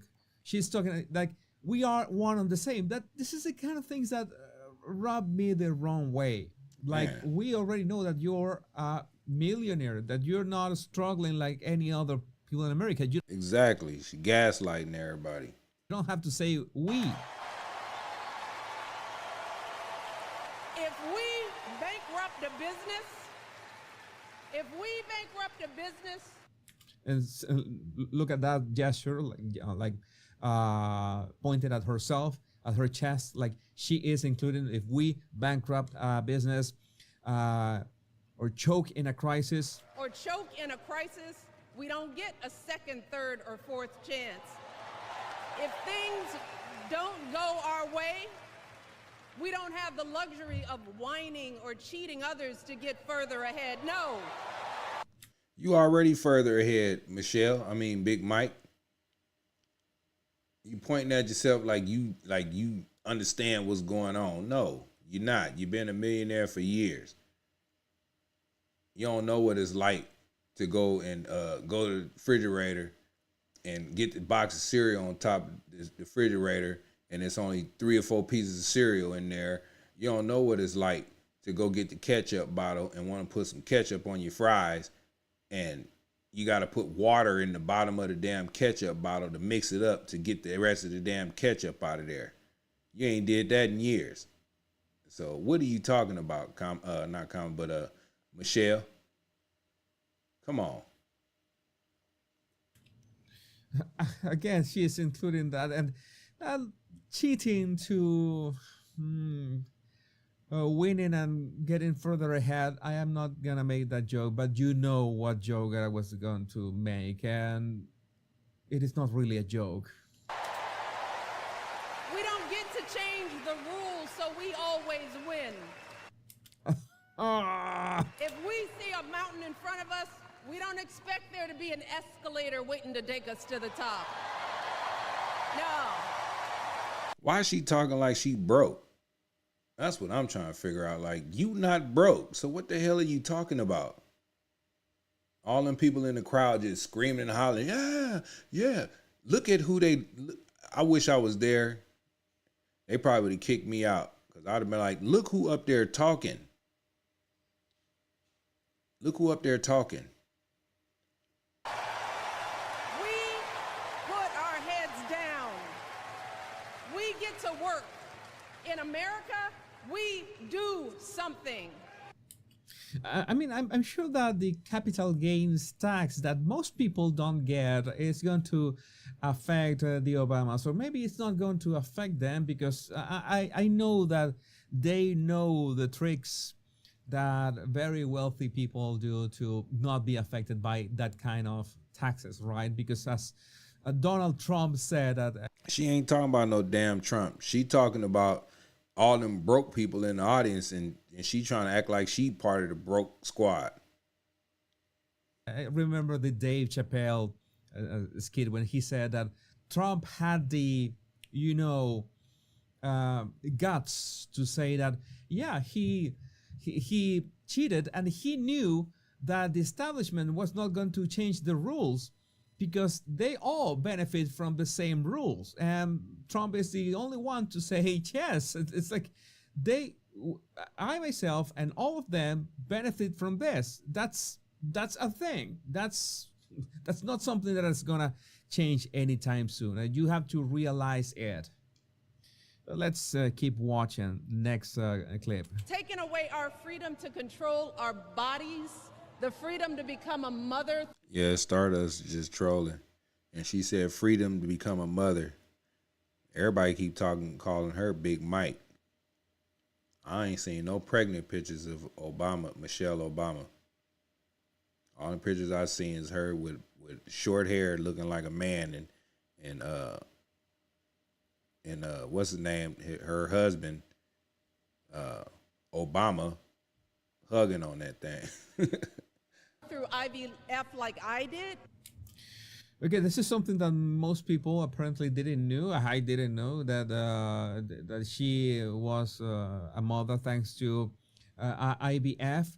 But this is a lie. Many people have kept saying these lies about Donald Trump that he does not support IVF when it's absolutely not true. I have a clip here that I'm going to play so you can hear from the man himself that he is behind IVF. I know that some ultra-radical Republicans and conservatives are against IVF, but they are not the majority. I think that IVF in many ways is great technology to help people who have trouble having babies, and America needs more babies, and IVF is a viable way. Yeah, we need more babies, man. They killing off the black race, man, with all these free abortions and free vasectomies at the DNC. That was crazy to hear that. Now in the chat, man, I know y'all, when y'all heard about the free abortions and free vasectomies at the Chicago DNC, I know y'all had to be shaking y'all head. For real. For real. They couldn't even give away free t-shirts and hats, free pens, something, but they gonna give away free vasectomies and free abortions. That's crazy. That's wild. To have them. Let's listen to Trump himself. Mothers and families have babies, not harder. That includes supporting the availability of fertility treatments like IVF in every state in America. Like the overwhelming majority of Americans, including the vast majority of Republicans, conservatives, Christians, and pro-life Americans, I strongly support the availability of IVF for couples who are trying to have a precious baby. What could be more beautiful or better than that? Beautiful. That's it. That's what you got. I mean, again, it's so many things that we saw on that speech from Michelle Obama. Let me see. There's one frame I want to do. Yes, It's framed with the horns. So like King 2G say Trump say grab him by the cat. Look, that's locker room talk, man. Guys, man, we talk about all kind of things, and he probably thought that he wasn't being recorded. You know, you talk with your fellas, man. You saying all kind of stuff. Trump is a human being. He ain't no damn gay man. So I ain't mad at him for saying that. At least he said something like that. He didn't say grabbing them by the balls. Come on, man. Interesting. So many things that we saw with this speech, especially the black versus white thing, the race thing. That's something that it gets repeated, and it's Let me keep it going. Stardust, you trolling. always the us against them. Again, I understand it's Democrats against Republicans, but what are the proposals? Why are you talking like you're part of the people who are struggling in America? Exactly. Again, you can talk in behalf of them, but not be so cynical as to include yourself in that group, because we know that, well, you are no longer struggling per se. Maybe you struggle at some point, I don't know, but not anymore. So it's a bit of a stretch. Again, there are many other things happening at the DNC. I will try to keep videos coming faster. There's an interview of Donald Trump by Theo Vaughn. By the way, I should be doing a video about that. But again, I would love to know what you think about this in the comments. My body language buddies, remember to download. Anyway, man, I appreciate everybody, man, for watching the live, man. I had a few ones I put in the chat. You know, about Kamala's, about her race and where she come from, where she was raised and stand on. So I'm going to play a little bit of that, and then I'm going to end it, man, because I've been up. I'm glad y'all rocking with me, man. We all got opinions out here. We all feeling how we feel, and ain't nothing wrong with that. We got the trolls in the house, man. You know, it is what it is.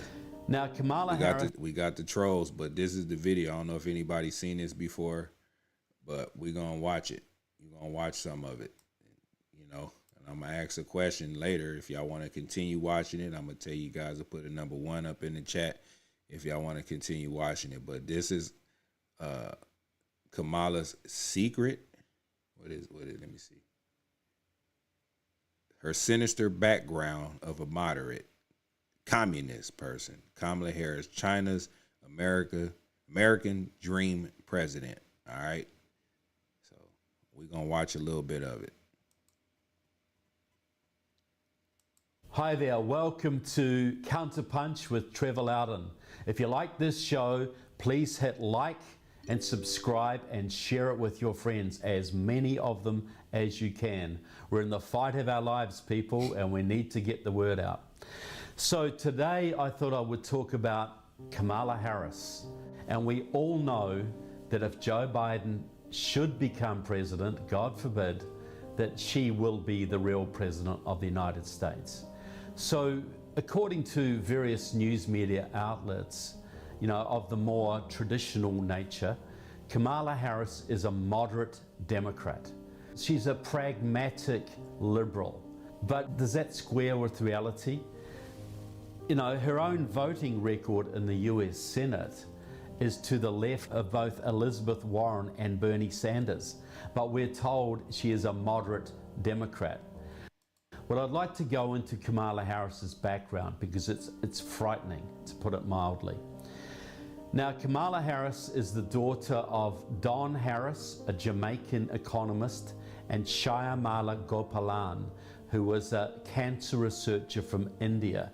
She died in 2009, I believe it was. These two people met together in Berkeley in the 1960s as students. They got married and they had Kamala and her younger sister Maya. But both of them were very active in a group called the Afro-American Association. This was one of the far left sort of black power groups operating at the time. And it was You know, these people openly supported Fidel Castro. They supported Che Guevara. It was a Marxist group. Two members of the Afro-American Association, Bobby Seale and Huey Newton, would leave and go off to form the Black Panther Party, the pro-China, militant, Maoist, terrorist Black Panthers who really serve as the model for today's Black Lives Matter. The leader of the group, Donald Warden, would later change his name to Khalid al-Mansour, and many years later would apparently write a letter to Harvard University recommending that a young Barack Obama should be admitted to that college. So Don Harris was later appointed as an affirmative action Marxist professor at Stanford University. At the time, Stanford only had one Marxist in the economics department and a group of radical students in the Union of Radical Political Economy, which later became a part of Democratic Socialists of America, which we know today from Alexandria Ocasio-Cortez, Rashida Tlaib, and others. They mounted a big campaign at Stanford to bring more Marxists into the department. And they chose Don Harris as the most appropriate candidate.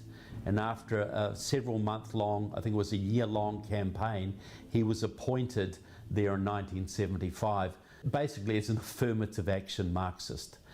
So Kamala Harris grew up in that kind of environment, you know, far left parents. She was basically a red diaper baby, the child of Marxists. In her late teens, Kamala Harris went to Howard University in Washington, D.C., the largely black college, where she was a student radical protesting the causes of the day. Then she goes back to the Bay Area, back to San Francisco, and sets her sight on a legal and political career. It's not long after arriving in that city, she started an affair with a man called Willie Brown. Now that set a few tongues wagging because Willie Brown was a very prominent Democratic politician in the town. He was a leader of the California state legislature and later became mayor of San Francisco. But at the time he was about 60 and young Kamala was about 30. 60 and 30. Willie Brown was 60 when he met 30-year-old Kamala. Everybody that's coming in right now on the live, man, this is a video, man, dye in red, the sinister background of moderate Kamala Harris, China's American dream president. Let you know that she's on communist type of things, just like Tampon Tim Walz. So they're a perfect match, man. And Willie Brown was still technically married to his wife, though estranged, I believe, at the time. And Willie Brown got Kamala a couple of jobs, you know, like jobs on boards that earned her about $450,000 over 5 years for attending a meeting or two a month, that kind of thing. But the big scandal was this, that Willie Brown was then and remains very sympathetic to communism. Back in the 1960s, he was first elected to public office by members of the Hallinan family. That was a very notorious San Francisco communist family. They were very close to Nancy Pelosi, for instance. And the youth wing of the Communist Nancy Pelosi Party, the W.E.B. Du Bois clubs, elected Willie Brown to his first public job. Willie Brown was supported for many years financially by a man called Carlton Goodlett, who was also a good friend of Nancy Pelosi and a publisher of newspapers for the black community, a long-time Communist Party member, and who even received the Order of Lenin, the Lenin Prize from the Soviet Union for his peace work. So Willie Brown was very active in those communist circles. In those same circles around the time in the early 60s, Dianne Feinstein, then Diane Goldberg, now the senator from California. Look, he tying all these names in, man. All these names are relevant right now. He already said AOC I can't stand her. Cortez or Ocasio-Cortez, Dianne Feinstein, man. He said Nancy Pelosi already. So all these names he's spitting out, man. Y'all pay attention. Was very active in those circles too. So Willie Brown, even after his affair with Kamala Harris, still remained active in supporting Communist Party causes. As late as 2000, while mayor of San Francisco, Willie Brown was lending his name to endorsement lists for Communist Party events in the Bay Area. Willie Brown lending his name to communist ties in the Bay Area. And y'all know Kamala is from the Bay Area, allegedly. Even today, Willie Brown and Dianne Feinstein work very closely together, empowering the Chinese Communist Party in the Bay Area. Now, I would class them as Communist China's best friends in the whole region. So Kamala Harris decides to get into politics, and her first run is for district attorney in San Francisco. And the man she beat was a member of the same Hallinan family that had elected Willie Brown many years before. But she got elected, and she starts to rise her way, to make a name for herself, and was regarded as a leftist district attorney, but earned herself a little bit of enmity from some members of the black community for some of the stands she made. She was regarded as tough on some issues, but pretty liberal on most. But the man who actually got her the job, the man who actually funded her and financed her, was a man called Stephen Phillips. Now, during the 80s, Stephen Phillips, a young black guy, was a law student at Stanford University. He was an open Marxist-Leninist, very closely affiliated with a pro-Chinese communist group called the League of Revolutionary Struggle. They all tied in with them damn Chinese and communists. And he was very good friends of a young radical named Maya Harris. He knew Maya Harris's family very well, and of course Maya was the sister of Kamala Harris. But few people know Kamala like we in the Bay Area do. I've known Kamala and her sister Maya, Maya's daughter Mina, for nearly 20 years now. I've watched her rise in California national politics and partnered with her and her sister on several important political fights. So there was a family connection right there with Steve Phillips. Well, Steve Phillips, in the early 90s, he led much of the League of Revolutionary Struggle into the Democratic Party. They changed the name of the organization. They became a group called the Unity Organizing Center, and many of them moved into the Democratic Party. That's where they went into the Democratic Party, man. That's what we're seeing today. Communist ties, man. It's all planned. As did Steve Phillips. Steve Phillips stood for the school board in San Francisco and served on that board for some time. But what really got him launched was the fact that he married his Stanford sweetheart, a young woman called Susan Sandler. Now, Susan Sandler was part of the very wealthy Bay Area family. She was the daughter of Herb and Marion Sandler, who owned a big savings and loan, I think it was the 5th biggest in the United States, called Golden West. Well, they sold that to Wachovia Bank. It had a lot of subprime mortgages in it. It made Wachovia bankrupt, and Wachovia had to amalgamate with Wells Fargo. But anyway, they got a $2.2 billion profit from it. And Steve Phillips has used a lot of that money to engineer himself into some very senior positions in the left-wing establishment of America and in the Democratic Party. He was on the board of the Center for American Progress. They helped to fund and start ProPublica. In 2005, he went to Georgia, at Atlanta, where he met with George Soros and some other very rich billionaires, where they started protests at the colleges and all this crazy left-wing, far left-wing chaos that's going on right now in America. So he's tied in too. He's tied in. Democracy Alliance, which is now over 150 members strong and has donated hundreds of millions of dollars to Democratic Party and left-wing causes in America, ballot initiatives, candidates, etc. over the last 10 or 15 years. In 2008, Steve Phillips got about $10 million together. He started a group called Political Action Committee, later became called Power PAC, then Power PAC Plus, and he did mass voter registration drives amongst Black and Latino communities in 17 southern and southwestern states. And that's what is, those registration drives are what he claims got his very good friend Barack Obama ahead of Hillary Clinton in the 2008 Democratic primary.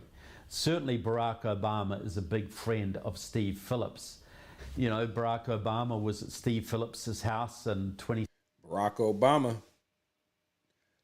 Y'all can see all this stuff tying in together, right? Everybody that's behind Kamala right now. All them names he dropping. 2017, I believe it was, got a copy of Steve Phillips's new book, Nancy Pelosi. Steve Phillips, when he was at Stanford University, was a very big part of Jesse Jackson's Rainbow Coalition. And what that was... Jesse Jackson's Rainbow Coalition, man. He tying all these people that's tied in with what's going on, man. They trying to push this lady into the office, for real. By any means necessary. It was run mainly by pro-Chinese communists from the League of Revolutionary Struggle, Communist Workers' Party, Line of March, Freedom Road Socialist Organization, etc. The Rainbow Coalition of Jesse Jackson, he ran for president in 1984 and 1988. And he did very... Rick Mellick, this video, the channel was called Counterpunch with Trevor Loudon. He has a lot of different videos, man, telling the truth or what he considers the truth, but he does a lot of research, so he's telling you about the things that he researched. So if you want to know, his channel was called Counterpunch with Trevor Loudon. All right. Very, very well. Far better than most people expected, because he drew an idea from a Black Panther who died in a hail of police bullets in 1970 in Chicago. The police raided his home, he shot back, and he came out the worst in that fight. The Black Panther, Fred Hampton, had the idea of the original Rainbow Coalition. You get the progressive whites, the progressive Latinos, and the progressive African Americans, and you meld them together into one force to give you more political influence. Well, Jesse Jackson got the progressive whites, the progressive Latinos, progressive blacks, progressive Asian Americans, progressive gays, progressive environmentalists, progressive Native Americans. So he had the red stripe, he had the lavender stripe, he had the yellow stripe, the green stripe, the white stripe, the black stripe, the brown stripe. And this is his terminology. This is not my terminology. You see, Jesse Jackson got everybody together and made the Rainbow Coalition to have more political influence. So please understand that.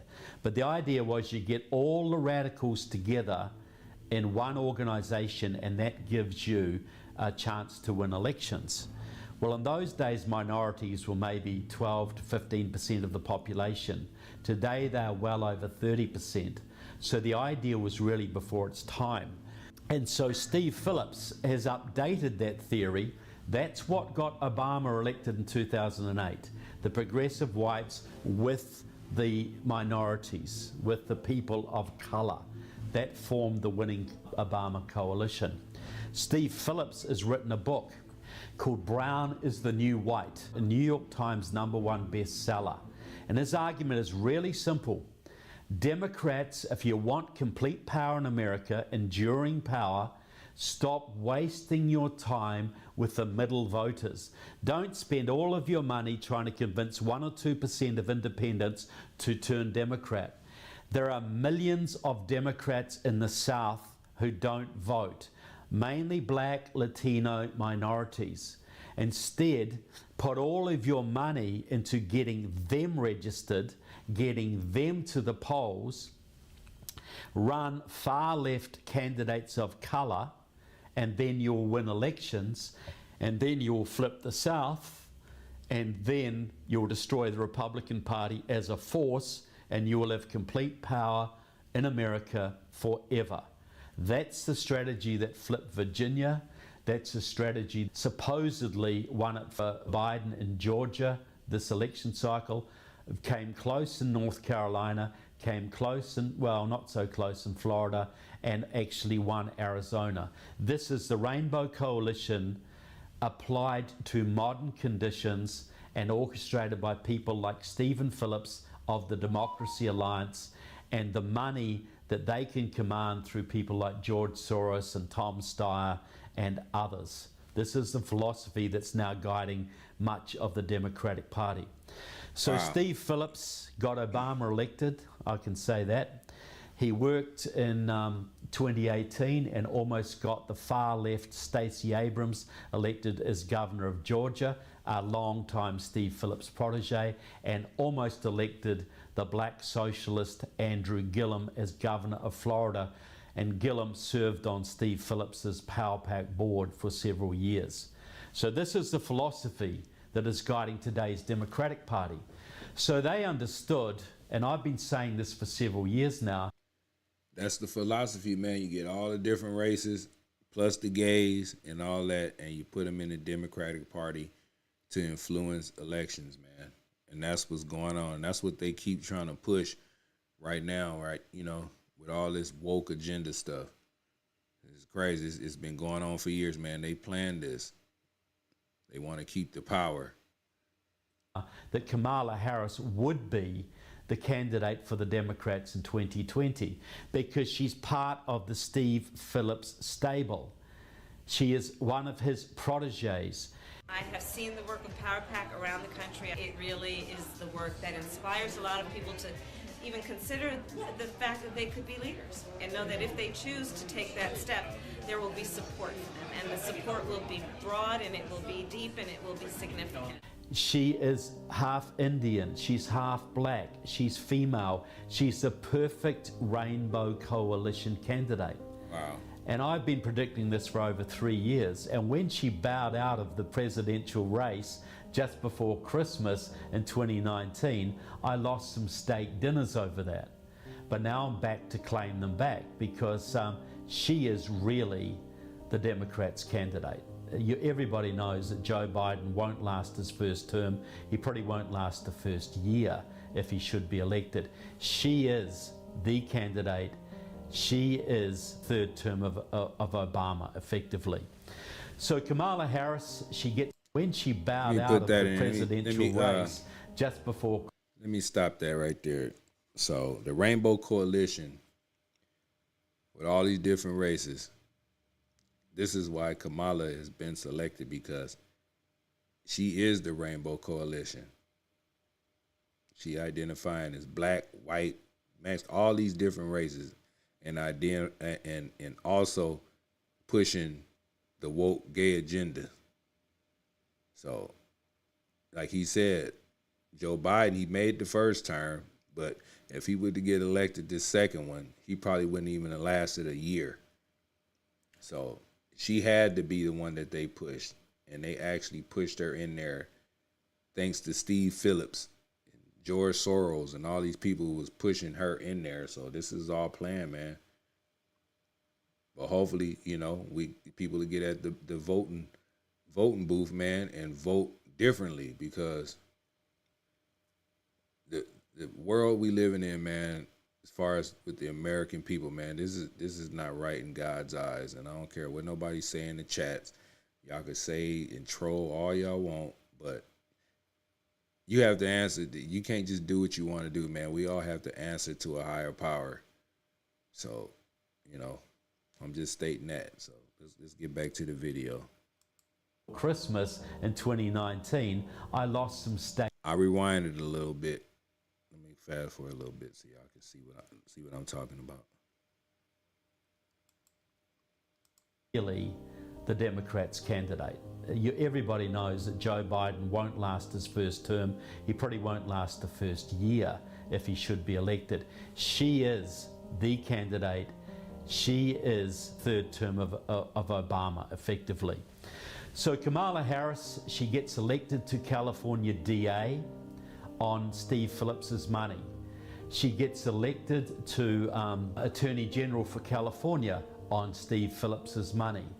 She gets elected to US Senate on Steve Phillips's money. And now Steve Phillips and his friends are trying to get her into the White House. Now Steve Phillips, under Obama, helped to get Tony West, which is Maya Harris's husband, into the Justice Department, number 3 under Eric Holder. Now he is being seriously considered for Attorney General. So that's another part of the Harris clan that would be moved into a very key position of power. I'll backtrack a little bit. Kamala Harris, her husband, Doug Emhoff, his legal firm is notorious for its ties to Communist China. They do a lot of business with Communist China. They actually have Chinese Communist Party members on their staff. So that's one aspect.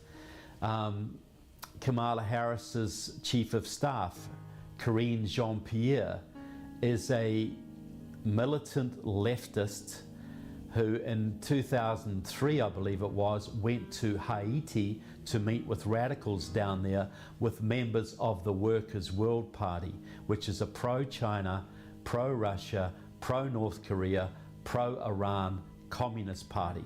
Now she would come into the White House with Kamala Harris. Another troubling connection is Kamala Harris mentored a young woman for many years. She employed her, a young woman called Latifah Simon. The two are best friends. You see photographs of them all together all over the internet. Well, when Kamala Harris met Latifah Simon, she was serving on the board of the Youth Empowerment Center in the Bay Area. Every other board member at the time, and that was Harmony Goldberg, Adam Gold, Cindy Weissner, and Van Jones, were members of a Maoist revolutionary group standing together to organize a revolutionary movement, or Storm. Some people may know Van Jones. He's on CNN. He was briefly Obama's Green Jobs advisor in charge of a multi-billion-dollar budget. And I exposed his communist background, and Glenn Beck got him kicked out of the White House in 2009. But that is where this young woman, Latifah Simon, came from, this group, okay? So Kamala Harris picked her up, she employed her, she got her through college, and helped her in a political career. Latifah Simon is now serving on the Bay Area Rapid Transit Board. She was chairman for a while, and also a leader of the Akonadi Foundation, a very left-wing foundation in the San Francisco Bay Area. But Latifah Simon is also very, very close friends of a young woman called Alicia Garza. You would all know her as the key founder of Black Lives Matter. Black Lives Matter is stepping in the equation. That's crazy. This man name dropping, boy. Everybody tied in together to push this woke agenda. They trying to get Kamala up in there so they can just take over like they got power. I seen Van Davis, he been crying. He been crying all over the news. Man. Alicia Garza is very close to Alex Tom, a leader of the San Francisco-based Chinese Progressive Association, which is front for Communist China, for the Chinese Communist Party in the Bay Area. It runs Bay Area politics. So Latifah Simon and Alicia Garza are best friends. The Chinese Progressive Association helped Alicia Garza set up Black Lives Matter. So today, Kamala Harris and Alicia Garza and Latifah Simon form a little set, a group. And recently, before the election, Kamala Harris was on record saying that the Black Lives Matter protests of 2020 were essential. They were wonderful and they should carry on after the election. Black Lives Matter is now trying to tell Joe Biden who he should or should not put into his cabinet. Wow. Black Lives Matter is now trying to pressure California Governor Gavin Newsom to replace Kamala Harris in the US Senate with either Bay Area Congresswoman Barbara Lee or Los Angeles Congresswoman Karen Bass. Both of those women were involved with the Black Panther Party. Both were involved with the Communist Party USA. Both were involved with Maoist groups. Barbara Lee's been to Cuba 22 times. Wow. Karen Bass has been there 16 times. Karen Bass, the first black lady governor of Los Angeles. And she was up at the DNC cheering for Kamala. Gave a speech and everything. Both of them are communists. Both come out of the Black Panther milieu. So Black Lives Matter is trying to get the California Senate under its control, plus get their very good friend Kamala Harris into the White House. Can you imagine if they succeed in those goals? So if you look at Kamala Harris, she's a red diaper baby. Her whole career depends on pro-Chinese communists. Willie Brown, Steve Phillips, her parents, all of the people around her who have guided her career, who helped her. You know, she's even married to a man who works for the Chinese communists. Donald Trump recently said that if Joe Biden becomes president, this country will be owned by China. Well, he couldn't have picked a better VP candidate to help him in the job than Kamala Harris. She will be China's best friend in the White House if, God forbid, she gets into that position. So I hope I've sort of enlightened you into the fact that Kamala Harris is no moderate, she's no pragmatist, she is a hardcore leftist who has worked with Maoist communists, been around Maoist communists her entire life, her entire political career. So we'll obviously be following up a little bit more on Kamala Harris, the California Senate race, Senate appointments and other issues. By the way, you will notice that Kamala Harris has not yet resigned her US Senate position. What does she know that we don't? So thanks very much for watching Counterpunch. Please press that like button. Please share it as much as you can with your friends. Please subscribe.